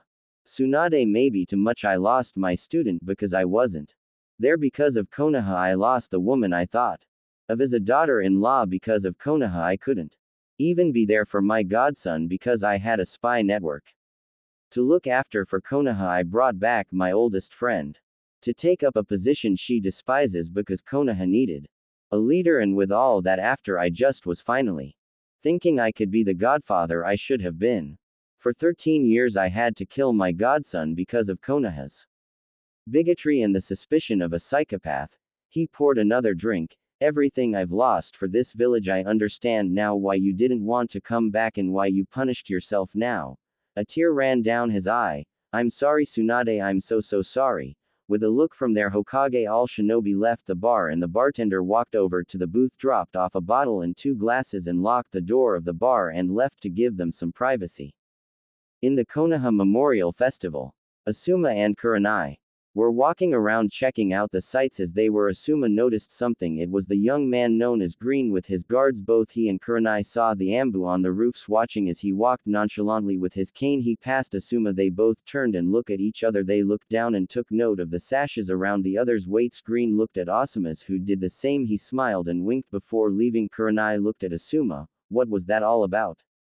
She said, a little worried. He turned to her. That man, he's a guardian, Asuma said with no room for doubt to a surprised Kurenai. What, how do you know? His sachet labels him as a guardian of the land of steel trees, means his like me and the 12 shinobi guardians of the Fire Lord. But what's he doing here? Asuma said, lighting a smoke. His kind don't leave their country unless escorting their daimyo, and they don't need bodyguards, which what I assume the guys with him are. We should take this to Tsunade-sama ASAP. Kurenai nodded and they vanished. One of Green's bodyguards walked closer. Sir, I think that guy made you. What should we do? Green continued to walk but said, nothing. It doesn't matter if he knows what I am. The money is all they'll care about in the end. But sir, Green turned to him, don't argue with me. Death sounding in his voice. His guard looked at him, sweat going down his face. Sorry sir. Green stared the man down. Come on, it's a festival and I can use a drink. Those Ambu are starting to annoy me, Green said, knowing full well he was being followed since he left the Hokage office. By the way, you're buying, maybe that will shut you up for a while. His guard shivered. Yes sir. One of the other guards walked closer. Sir, we have more reports coming from your spies. They saw him again en route to Konoha. He looked pissed. Green smiled at his men. Sounds like we're in for some good times soon, but still send word to our branch in Sparks Village, see if they can hold him off for a while. You think they can handle it, sir? No, but they were lacking in their payments last week, so might as well let our friend deal with them. Yes, sir. Who knows, maybe they'll kill each other. Green chuckled.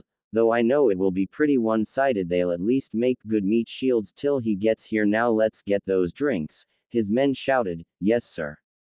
The Hokage office. Asuma and Kurenai arrived at the Hokage's office, but the only one there was Shizune tidying up the paperwork for tomorrow. She saw the 2 shinobi. Asuma-san, Kurenai-san, what brings you here tonight? Shizune, where is Lady Tsunade? Asuma said. Shizune thought about it for a moment. She is probably getting the people she needs for a mission we got from our new client. Why? Is it a guy wearing a green overcoat and top hat? Yes, what's this about? Asuma-san, Shizune said, starting to get worried. Kurenai spoke. Asuma thinks this guy is a guardian like himself. Asuma was annoyed.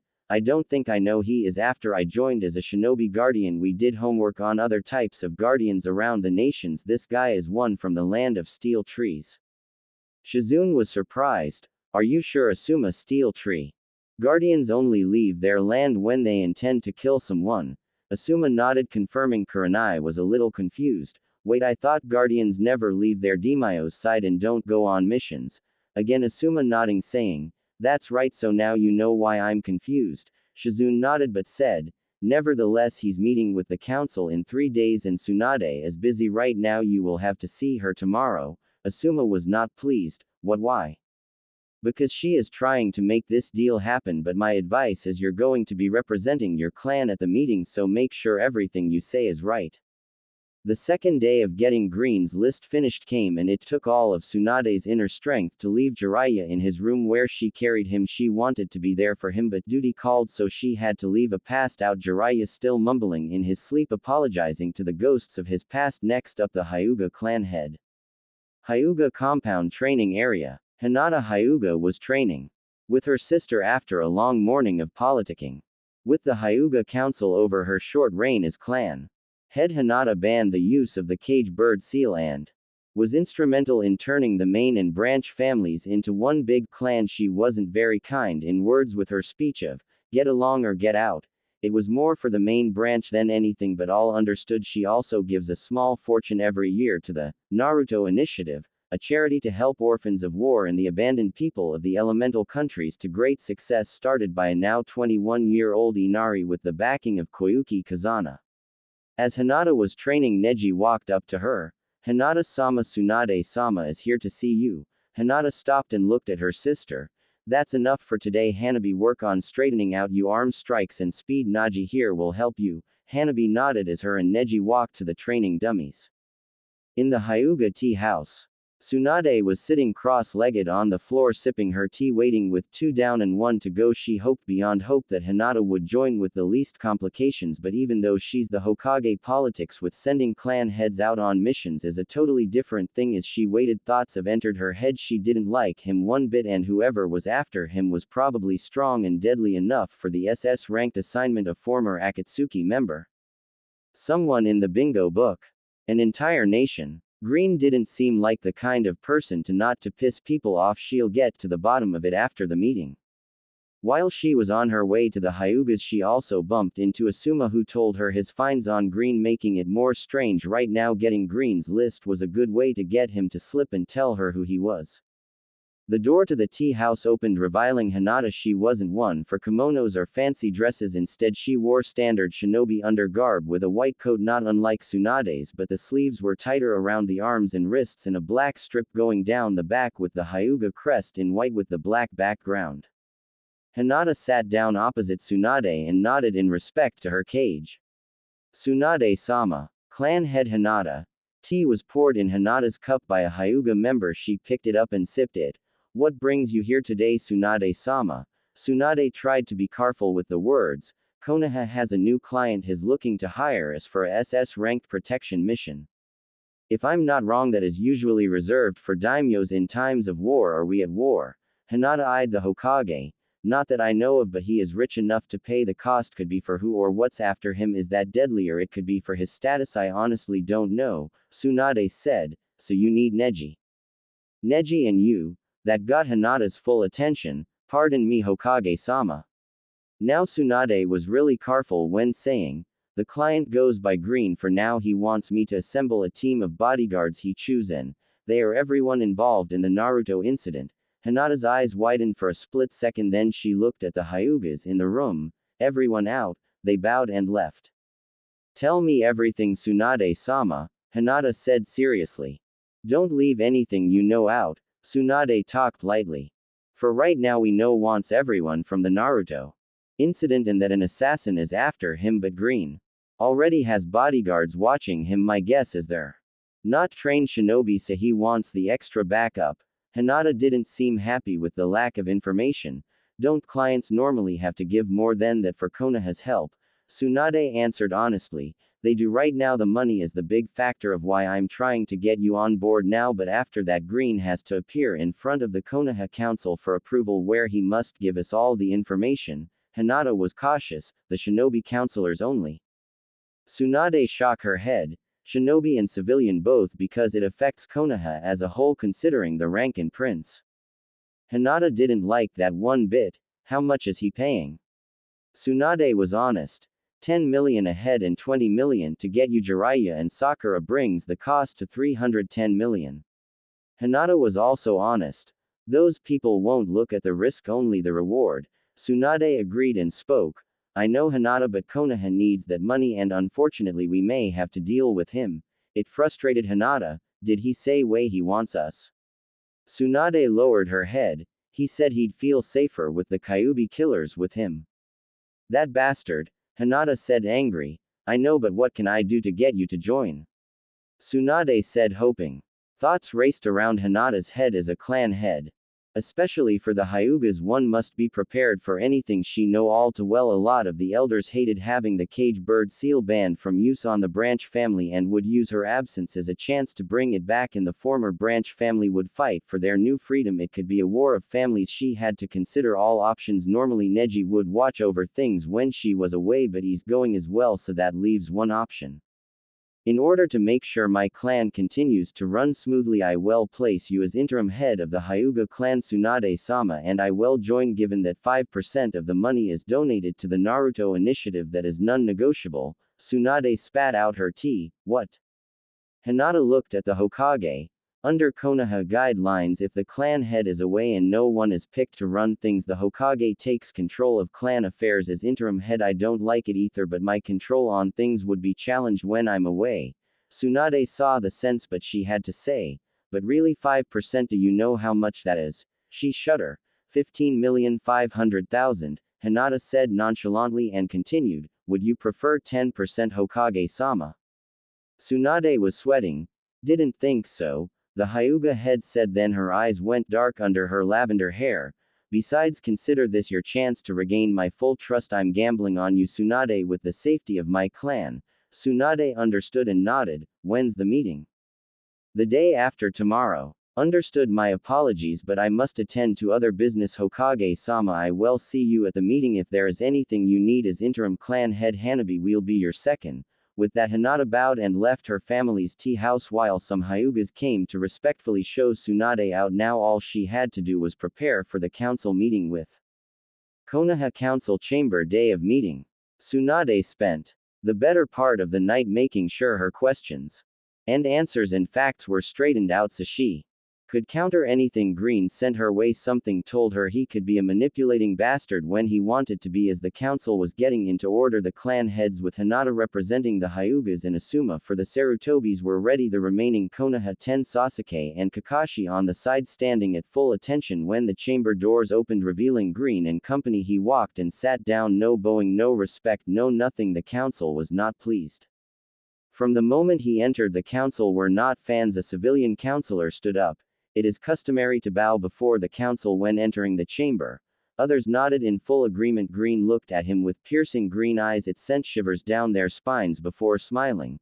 My humble apologies, O mighty one, he said sarcastically, but last I checked I'm willing to pay a very large sum to Konoha if not angered, so in that regard shouldn't you be bowing to me, so I will. The councilor was annoyed but sat down to Green's very obvious amusement. The Hokage watched the situation take place before banging her hand on the table. Make the council come to order. She looked at the client and spoke clearly. The council has come here today to hear the job presented by it is up to us to decide whether or not Konoha should accept it. Understood. At the council's nodding, she continued. You came to us with a SS-racked protection mission for yourself and are willing to pay up to 310 million ryo for this. Is that current? Hearing that amount got people whispering in the chambers even more when Green nodding his yes. For us to do such a mission we need all the answers. Will you comply to this?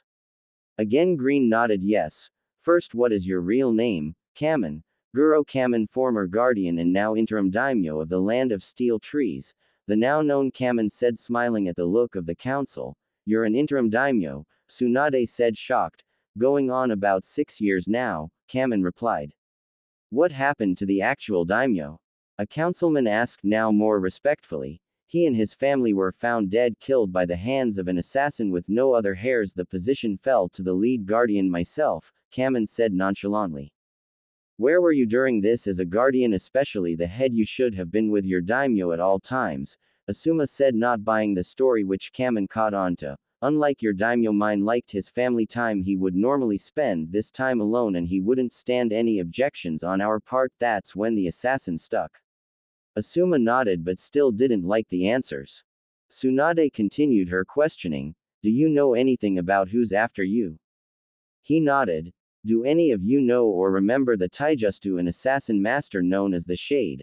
Eyes widened from the shinobi council as well as the older civilians.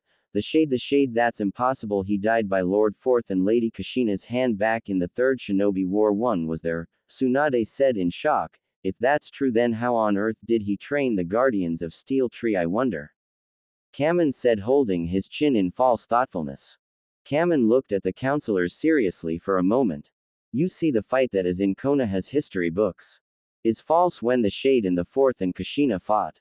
It was a draw just like Sarutobi was the god of shinobi, the shade was the god of taijutsu, and just as strong he could even survive the 8th gate of unlocking. That was the reason why the yellow flash and red-haired demon couldn't take him out. He was that powerful, but he allowed people to think he was dead for unknown reasons so he could live a pretty relaxing life in Steel Tree where he trained the guardians, myself included, up until his death 6 years ago. Hinata was the one to ask, if he is dead now, how's he after you? Kamen looked at her as if she was stupid, because this shade is the one the original passed the name down to before he died. Duh. Hinata didn't like his tone. Care to word that a little more respectfully? He smiled at Hinata. No, but anyway, the title of shade went to the one who mastered all of the master's skills till he was either equal or above the original. Shikaku Nara took interest and asked, so the person who's chasing you is equal or stronger than Lord Third in his prime in taijutsu? Murmurs went around the chamber when they heard, one of two. Yes, Kamen said, prompting the Nara head to ask, who's the other? Kamen smiled. Me. Inochi looked at Kamen in disbelief. If you're really that strong, why not deal with this yourself? Tsunade bit her lip. She was cursing the Yamanaka in her head for insulting the rich guy's manhood, but Kamen didn't seem to care. It's quite simple actually. I've fought him more times than I care to count, but we are even each time I want to kill him personally, but he's starting to gain allies as he's going along. Asuma asked. Then why hire Konoha for protection instead of a assassination mission? Kamen looked at him. Look, he was stupid as well, because none of your assassins couldn't possibly get the shade. He has to come to you, and when he does I want to be ready. The shinobi counselors understood his reasoning. The shade is a legend even to this day. Anbu and any assassins still try to compete for such a title, and even though he wasn't a member of Konoha, he was one of Guy's taijutsu heroes. Shikaku was wondering something. If I might ask, Lord Fourth and Lady Uzumaki were two of the most powerful shinobi in Konoha history, and I doubt that this shade was planning to fake his death the whole time, and he fought the both of them more than once. If he is as powerful as Lord 3 as Wei, didn't he just kill them right then and there? That earned the Nara head a glare from the others. Kamen raised his eyebrow. Well, that's the million ryo question. My guess is it was his great deal of respect for Kushina Uzumaki's skill. He always said he wanted to train her. He didn't care for Minato, said he was in the way of one of Konoha's greatest warriors' potential. Shikaku raised his own eyebrow. Lady Uzumaki's potential for what? Kamen answered plainly. Don't know, maybe to be to an even better warrior than she already was. Every time he fought them, he noticed Minato was a two-trick pony. Flying Thunder God Rasengan FTG Rasengan over and over. He know each time prediction was one of his self-trained skills. He'd say being predictable means you die. He took a breath, but when it came to Kushina, her skill in swordsmanship and taijutsu appealed to him. For a student that could learn from a master, Kushina had what Minato never did: his respect as a warrior. A civilian counselor stood up angrily. The fourth Hokage was the greatest hero we ever had. How dare you, or some good-for-nothing assassin, insult him? Kamen gave a smirk. I'm guessing you're one of the counselors that used to send gangs after his son Naruto, was it? For the amount of fanaticism you're currently showing me. That made the counselor wince. Don't forget, your attitude is what killed your greatest hero's son and what could cost you your village, so sit down and shut the up and know your place, because I bet if either Minato or Kushina were alive today they would be more pissed at you than me. Kamen said, smirking. Jiraiya, though angry with Kamen's lack of respect towards his dead student and godson, asked, why was the shade even at Steel Tree when he made a name for himself as a freelance assassin? Kamen smirked, pissing the Sanin off. That would be up to the original shade to answer. It's not like he kept notes. My guess is it was where he chose to retire, and he also trained others. The one after to me is his best student, Kamen said with a frown. Kamen looked at the Hokage board. Have I answered all you questions, Hokage? Will you take the job or not? Tsunade bit her lip but said, the last thing is, where are you going and how long will it be? Kamen thought about it. Back to Steel Tree, and for as long as it take to get the shade. Tsunade nodded. Okay, your shinobi escort will be waiting for you at the front gates 6 sharp. Kamen nodded.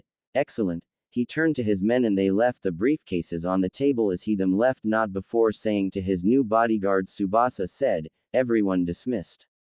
Later at the Akamaiki restaurant, the Konoha 10 were sitting at their usual booth. Choji cooked everyone's favorite dishes and began to eat. I hate our new client already, Shikamaru said. Everyone nodded. There is something about him I don't trust either. He seems like he would rather kill than talk, Neji said. I don't know, but I'm surprised. He is supposed to be a guardian like Asuma-sensei. Should we be worried?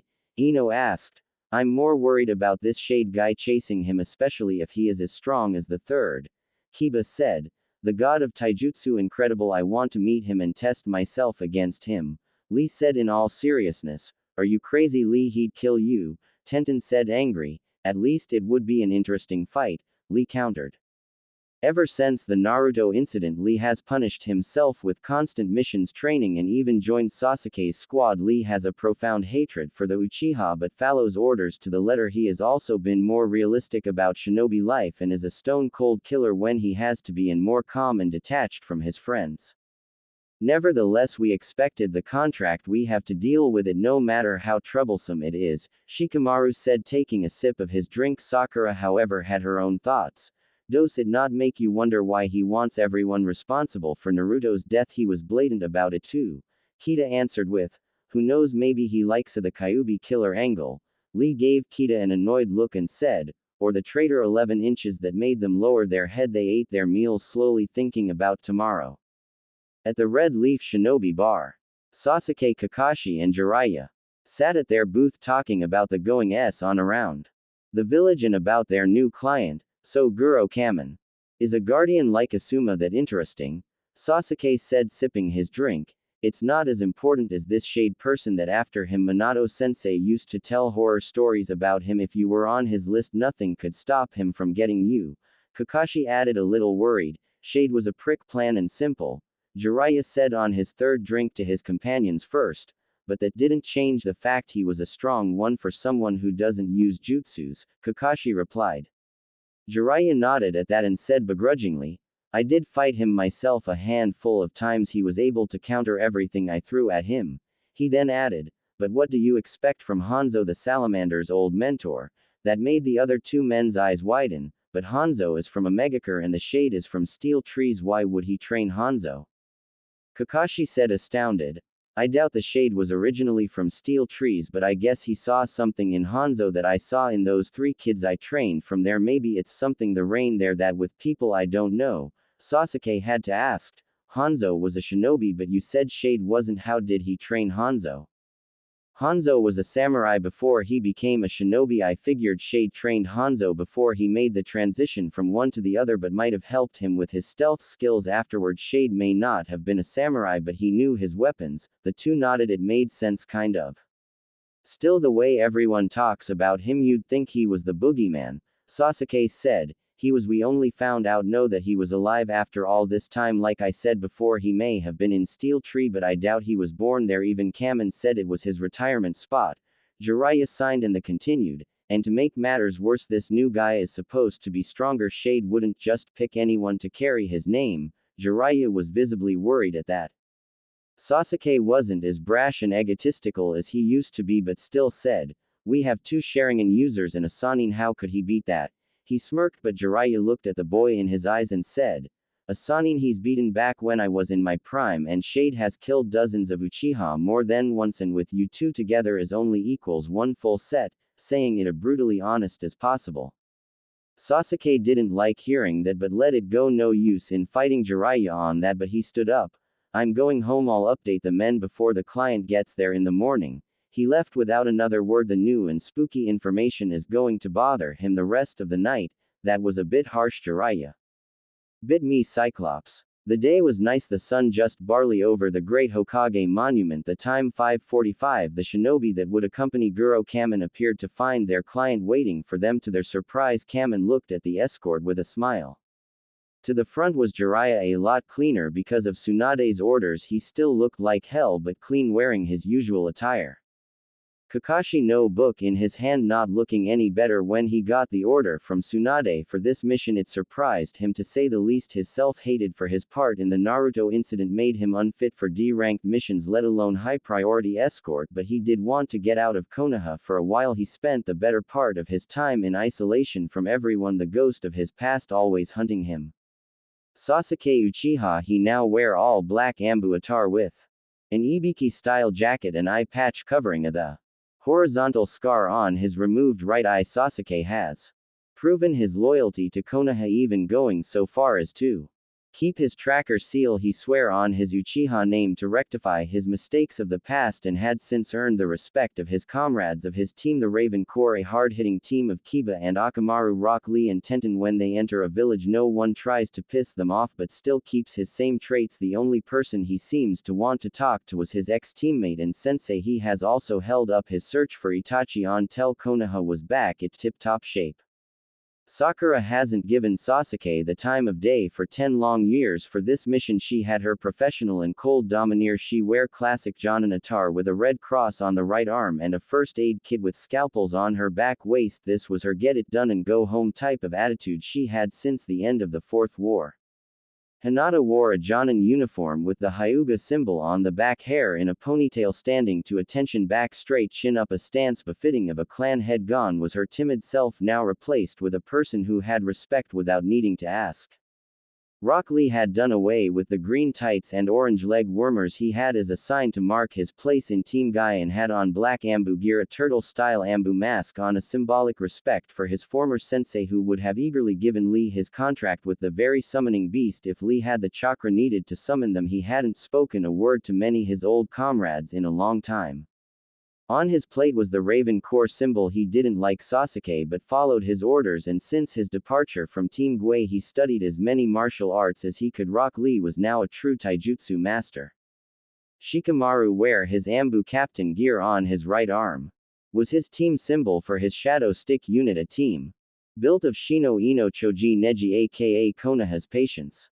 This team was a strategic-based assassination corps, able to silently track, kill and stage the id like an accident or betrayal, leaving Kanagakur unnoticed. His mask was a stag, the Nara's guardian animal, roped on his waist, and a pair of trench knives from Asuma he carries with pride. He stays true to his family's calm and collected personality, especially for strategies, but is far from lazy these days. It has been said if the Naras weren't lazy they'd rule the world, and Shikamaru was the reason why they think that he even outranks Sasuke on most missions, to which the Uchiha will personally attest to Shikamaru being the better choice.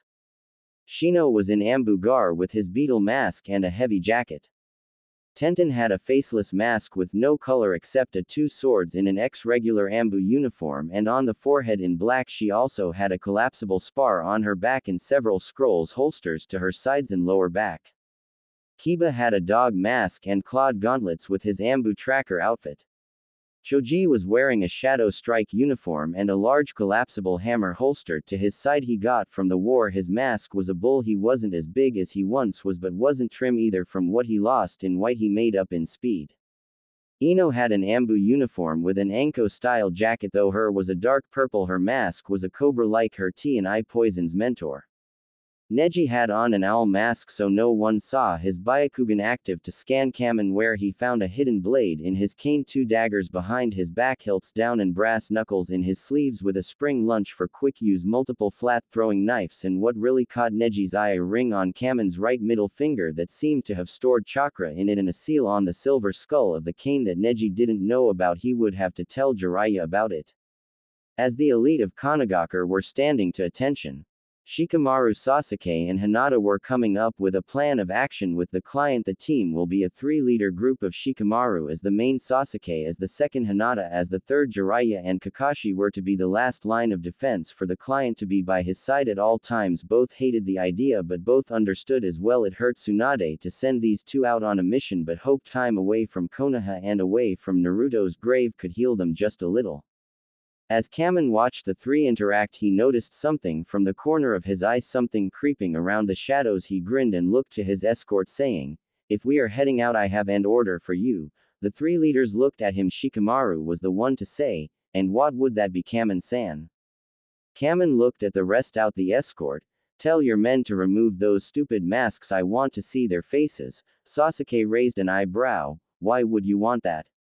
he said in an annoyed tone. "I want to see what the traitor 10 look like," Kamen said with a smile, and angered all who heard. "I wouldn't say that name again, Guro," Hinata said angrily. "Then try something to keep me from saying it, Hyuga," was Kamen's response. Not wanting this to get any further, Kiba removed his Mask. When the others saw this, they did the same. Kamen saw this, a wide smile appeared on his face, knowing he got his way. He started to pass back and forth down the line of shinobi. So this is the so-called legendary Kyuubi killers. Must say you all don't look like much, he said, a little disappointed. Hard to believe you lot killed the Jinchuriki of the Kyuubi, but then again his back was turned. That was just a low blow to all of them. Kiba shouted. I don't care if he's a client or how much he's paying this asshole. Going down. Kiba was about ready to attack when he froze. He fell to his knees and couldn't breathe. Everyone was worried. There was a strang needle in his shoulder. Sakura went fast to remove it until a knife was thrown at Kamen head. A swipe of Sasuke's katana blocked it. His one good eye on Kamen, who was smiling unaffectedly at the attempt on his life. The shocked crew of shinobi scattered. Kakashi and Jiraiya jumped in front of Kamen, kunai in hand and ready to use. Tenten, Lee, Shikamaru and Hinata were standing to the left of the ally Choji, Sasuke and Shino to the right in their battle stances. Sakura was checking Kiba, Ino covering them. The dark ally showed nothing. Tenten yelled, come out and face us, coward. Nothing came as a response until Jiraiya's senses kicked in. He turned around. It time to block a kick strong enough to send him to the ground. Any slower he'd be dead. The assassin pulled out a blade and swung it to the still motionless Kamen, but Kakashi stopped him just in time. Locking blades, Sasuke jumped in to stab the assassin with his sword, only for the assassin to block with another dagger. Without warning, he and leg swiped both to the ground. It surprised all who saw it. Nobody should be able to get the best of the Sharingan users and Sannin so easily. The assassin knows the shade wasn't done when Kakashi and Sasuke hit the ground. He brought his daggers up in the air to bring down to stab the two, but wasn't allowed to, as he had to back flip over Tenten, who was about to impale him with her spear. When his feet touched the ground, Shade charged his shoulder, tackling her hard to the ground. The next, where the two Hyuga both the fighting stance of their family, Shade turned to them, giving everyone a good look as he stood up straight, blade in hand. The Shade was standing straight, right side facing away from the two Hyuga, his knife in his right hand, blade underhanded, his left hand resting on the hilt of its holstered twin thumb and index touching the handle. Ready to use, the Shade wore lightweight black leather armor, black leather gloves with forest green arm protectors that were leather, and metal black leather boots with green leg protectors that wear the same style as his arm ones. On his head was a leather hood that seemed to mold around his head, and a green cloth covering the lower part of his face. What shocked the Hyugas was their Byakugan couldn't see through the mask. There was a seal invisible to the eye, preventing them from seeing his face. On his right index finger was a ring much like Kamen's, with the same weird chakra held in it that only the Hyuga could see. His waist, and in his hand were two green and silver Bowie knives. They looked like they were for a military stealth operation, with a green metal handle with silver looking hand guard. The blade itself was perfect, 8 inches long, 2 inches wide, with a 4 inches handle. One side was a sharp cutting side, while the other was serrated, most likely for getting through barbed wires quickly and quietly. Tenten would be drooling if they weren't being used to try and kill her and her friends, but what got their attention more was the green sash that looked much like Kamen's own, and his ice-cold blue eyes. They looked like they could freeze the fires of hell itself. It was a frightening sight to behold, the Shade himself standing there watching, like the green-clad Grim Reaper, waiting for them to come and face their death. Hinata and Neji tensed under the glare of the Shade. But Hinata won't allow that to stop her. You stand here in Konogakure attacking our friends and client. How dare you show such disrespect? The Shade didn't respond as Hinata continued. You stand against the strongest the Hyuga have to offer. Surrender or die. Shade stared at her for a moment before turning with a high spin kick, a blocked Lee dynamic entree, the quiet version he tried to do while Hinata had him distracted. The kick hit Lee's foot, throwing him off balance in the air, hitting the ground hard where he was about to receive an axe kick. He rolled out of the way to catch his breath. Shade turned back to the Hyuga, cracking his neck as a sign he'll go down fighting. With a glance to Neji, the head and second in command of the Hyuga clan, changed chakra enhanced plums flying towards the unfazed assassin. The combo the cousins were sending his way were not connecting, to their surprise. The Shade didn't even seem like he was trying the dodging. Seems expertly and specially planned for the Hyuga Gentile palm. It wasn't till Neji's next strike that the shade stabbed Neji's open palm, going right through his hand with his knife, stopping his attacks and grabbing Hinata's wrist, twisting it and putting his left foot on the back of her leg, forcing her to the ground and yanking the blade from Neji's hand and brought to her neck. That the fighting stopped from the shock and worry of their comrades. Shade continued to twist her wrist till there was a sickening popping sound. Hinata let a grunt of pain but didn't scream or move, with the knife still very much preset against her neck, proving his point that he was not to be with. A little blood was seen leaking from the spot he was cutting her from his cold blue eyes, ever watching their movements. Sakura was watching the display with fury in her eyes. She considered Hinata to be one of the best Kiniki Konoha had, and she had a great deal of respect for Hinata's medical skill. When Hinata discovered that the Byakugan and the Hyuga style made them excellent doctors, the Byakugan, if used right, was able to see things like tumors and other internal sickness, and the Hyuga's style was great for surgery. Their natural ability when it came to their wrist work. Give Hinata a scalpel, she could make it dance for you in a life-saving way, and now this bastard, this good-for-nothing hitman, may have destroyed that. Ino. Sakura whispered. It got Ino's attention, but she didn't turn, keeping all focus on Shade. We only get one chance at this. Sakura picked up a pebble. Ino know what it meant. Sasuke noticed as well. Kiba's eyes were a furious blood red. This bastard was hurting one of his pack, Hinata no less. He was going to tear this apart before killing him. The thing he was feeling took a far back seat to this, claws digging into the ground, a ballistic look on his face, not knowing Sakura's plan. Kiba shouted, "Let go of her, you bastard." That got Shade's attention when Sakura's chakra enhanced fingers flicked the pebble, making it fly with speeds of a bullet with the same amount of deadly force. Shade moved his head slightly, dodging to projectile, but when he looked at Ino, the Shade flinched and Ino fell but was caught by Sakura. Ino, did you get him? The thumbs up by the assassin confirmed it. Sasuke ran and grabbed the arms as they were already put behind the back of Shade in wait to be cuffed. When Ino awoke screaming, holding her hand in a phantom pain, Sasuke looked at her, failing it. See Shade's head butting him with the back of his head to Sasuke's face, then grabbed the knife from his left holster and was about to stab Sasuke. He turned to the right and dodged the attack, but Shade turned and slashed, cutting his chest. Somewhere at Konoha, while the fighting was happening, Ambu were charging to the battle but trailing behind, and very angry Hokage after having to deal with Kamen, then dealing with getting a retired shinobi, a clan head, and her former teammate on board with the mission, and unable to get any sleep since she really wanted to kill someone. Whoever is attacking her village will have hell to pay. There was so much chakra in her legs, the force of her jumping was destroying rooftops.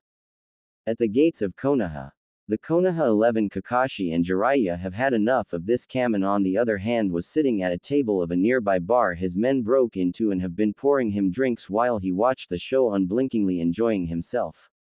They didn't know what to do. Ino, phantom pain was still stinging her. Hinata's wrist was broken. Neji's hand had a hole in the middle of it, and Sasuke had bloody nose and a cut across his chest, but he could still fight. Shikamaru was trying to come up with a plan until Shade vanished, only to reappear in front of Shikamaru. Punched him so hard in the ribs he broke 4 of them. That was all Choji needed. In a blind rage he charged like a bull, swinging his hammer at Shade's head, but the assassin, it pulling out his knife, he sliced Choji's side, then his hand that held his hammer, then Shade rammed the knife in Choji's shoulder blade. The Akamaiki screamed in pain as Shade grabbed the hammer for the finishing blow, but Kiba grabbed the arm holding it. Neji's good hand coming in for a hit to the heart of the assassin, but Shade allowed his arm the drop, with the hammer hitting Kiba's knee, hearing a checking sound. The screaming Kiba was then used as a shield from Neji's blow, which Neji just managed to move enough not to hit Kiba's heart, hurting him but not killing him. The next thing Neji know was Shade ramming Kiba's head it to his own. Both men fell to the ground. Lee went for a spin kick, which Shade grabbed and with his elbow dislocated Lee's leg at the knee, but Lee still tried to swing a fist at Shade, who let the leg go but gave Lee a backhand fist to the face.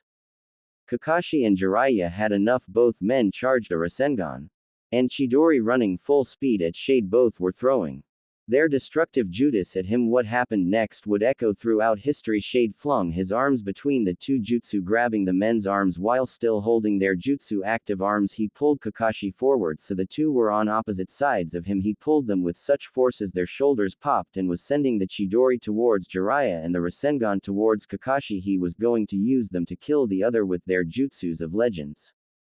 Tsunade arrived in time to see it happening. It was as if time slowed down. Eyes widened at the sight. Her thoughts were screaming, seeing as she couldn't. No, she managed to get out, moving as fast as she could. Kamen was even shocked at what was going to happen. Shade was going to win when a force of nature slammed into his unguarded back, a pink blur launching him from his spot, flying into a black blur, kicking him to the ground. Sakura with all her might pushed the two older shinobi away, making the fly 10 feet in the opposite direction. The black blur appeared as Sasuke went with such speed to Shade, sword in hand, that actually got a hit, slicing the assassin's arm before he moved out of the way. Sasuke and Sakura standing side by side like the old day.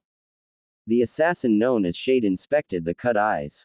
Nearly glowing blue in anger, he looked at the two, not happy at all but still not making a sound of any type of pain. He pulled his knives out and took a stance. For the first time since the fighting started, Sakura and Sasuke were ready. Sakura in her fighting stance, Sasuke sword in hand. No one moved for what seemed like a minute until they heard the Shade speak in a muffled whisper. Open first gate. And like a hurricane, everyone was hit with a blast of power. The Shade's stance didn't change as the power flowed through him. No screams of power, no tension in the body. He was used to it like it was an everyday thing. Sasuke covered Sakura as she charged at the Shade, who dodged her punch easily, delivering one of his own back. But Sasuke pushed her out of the way, slashing at Shade, who blocked with his knife, then jumped in the air. The two teammates joined him, Sasuke trying an upward slash. That Shade moved mid-air from then using his arms in an X, blocked Sakura's axe kick. The two held that position all the way down as Shade's feet hit it, created a small crater. Sakura putting more force into it. Shade just managed to escape, only to be greeted by Sasuke stabbing motivation towards him, moving to the right and spinning down the to Sasuke. Shade pulling his knife in an underhanded swing, aiming for Sasuke's face, only for him to roll out of the way. The fight between the two on one was a sight to see. Ambu all around the Chunin and Jonin cheering Sakura and Sasuke on. It seemed to anger the Shade, having enough. He dodged their attack and jumped back. He put his knives back in the holster and walked up to them. Sakura ran straight on, winding up a punch with her right. Sasuke from behind, about to do the same as she threw her fist. Shade with his left open hand grabbed her fist and all the power with it. He didn't move, then brought her forward for a knee to the gut, then hooked his right hand under her arm, keeping her bent over and moving at a speed that her head hit Sasuke's midsection, making him bend. Then grabbing a handful of pink hair, brought the back of her head into Sasuke's face before kicking him into a wall. Sakura, dazed, tried to land a hit but to no avail. The last thing she felt was something sharp in her side before she fell. The look on everyone's face at seeing the brutality the Shade had shown stunned all but Lee. He was mad. He watched Shade with anger, unable to do much with his leg in such a mess, it being dislocated at the knee. He grabbed the lost leg and with a scream to soften the pain slammed it into the ground, popping it back in place. He stood up and looked at the man that turned in time to see the display, his angry yet neutral look still in place. Lee yelled at the top of his lungs. Gates of opening, rest, life, pain, closing. 5 inner gate in 1 go. Lee was going crazy from so much power and finished off by yelling, "Oh oh oh oh p p p p n n n n." As the power flooded in the air, Shade's eyes widened slightly. Kamen moved beside Tsunade, looking at Lee, a small grin on him as he said, "Interesting." Shade's response to this was, "Open third gate." An expiation of energy throw many of the shinobi back. The power he had was frightening as he stood there, arms crossed.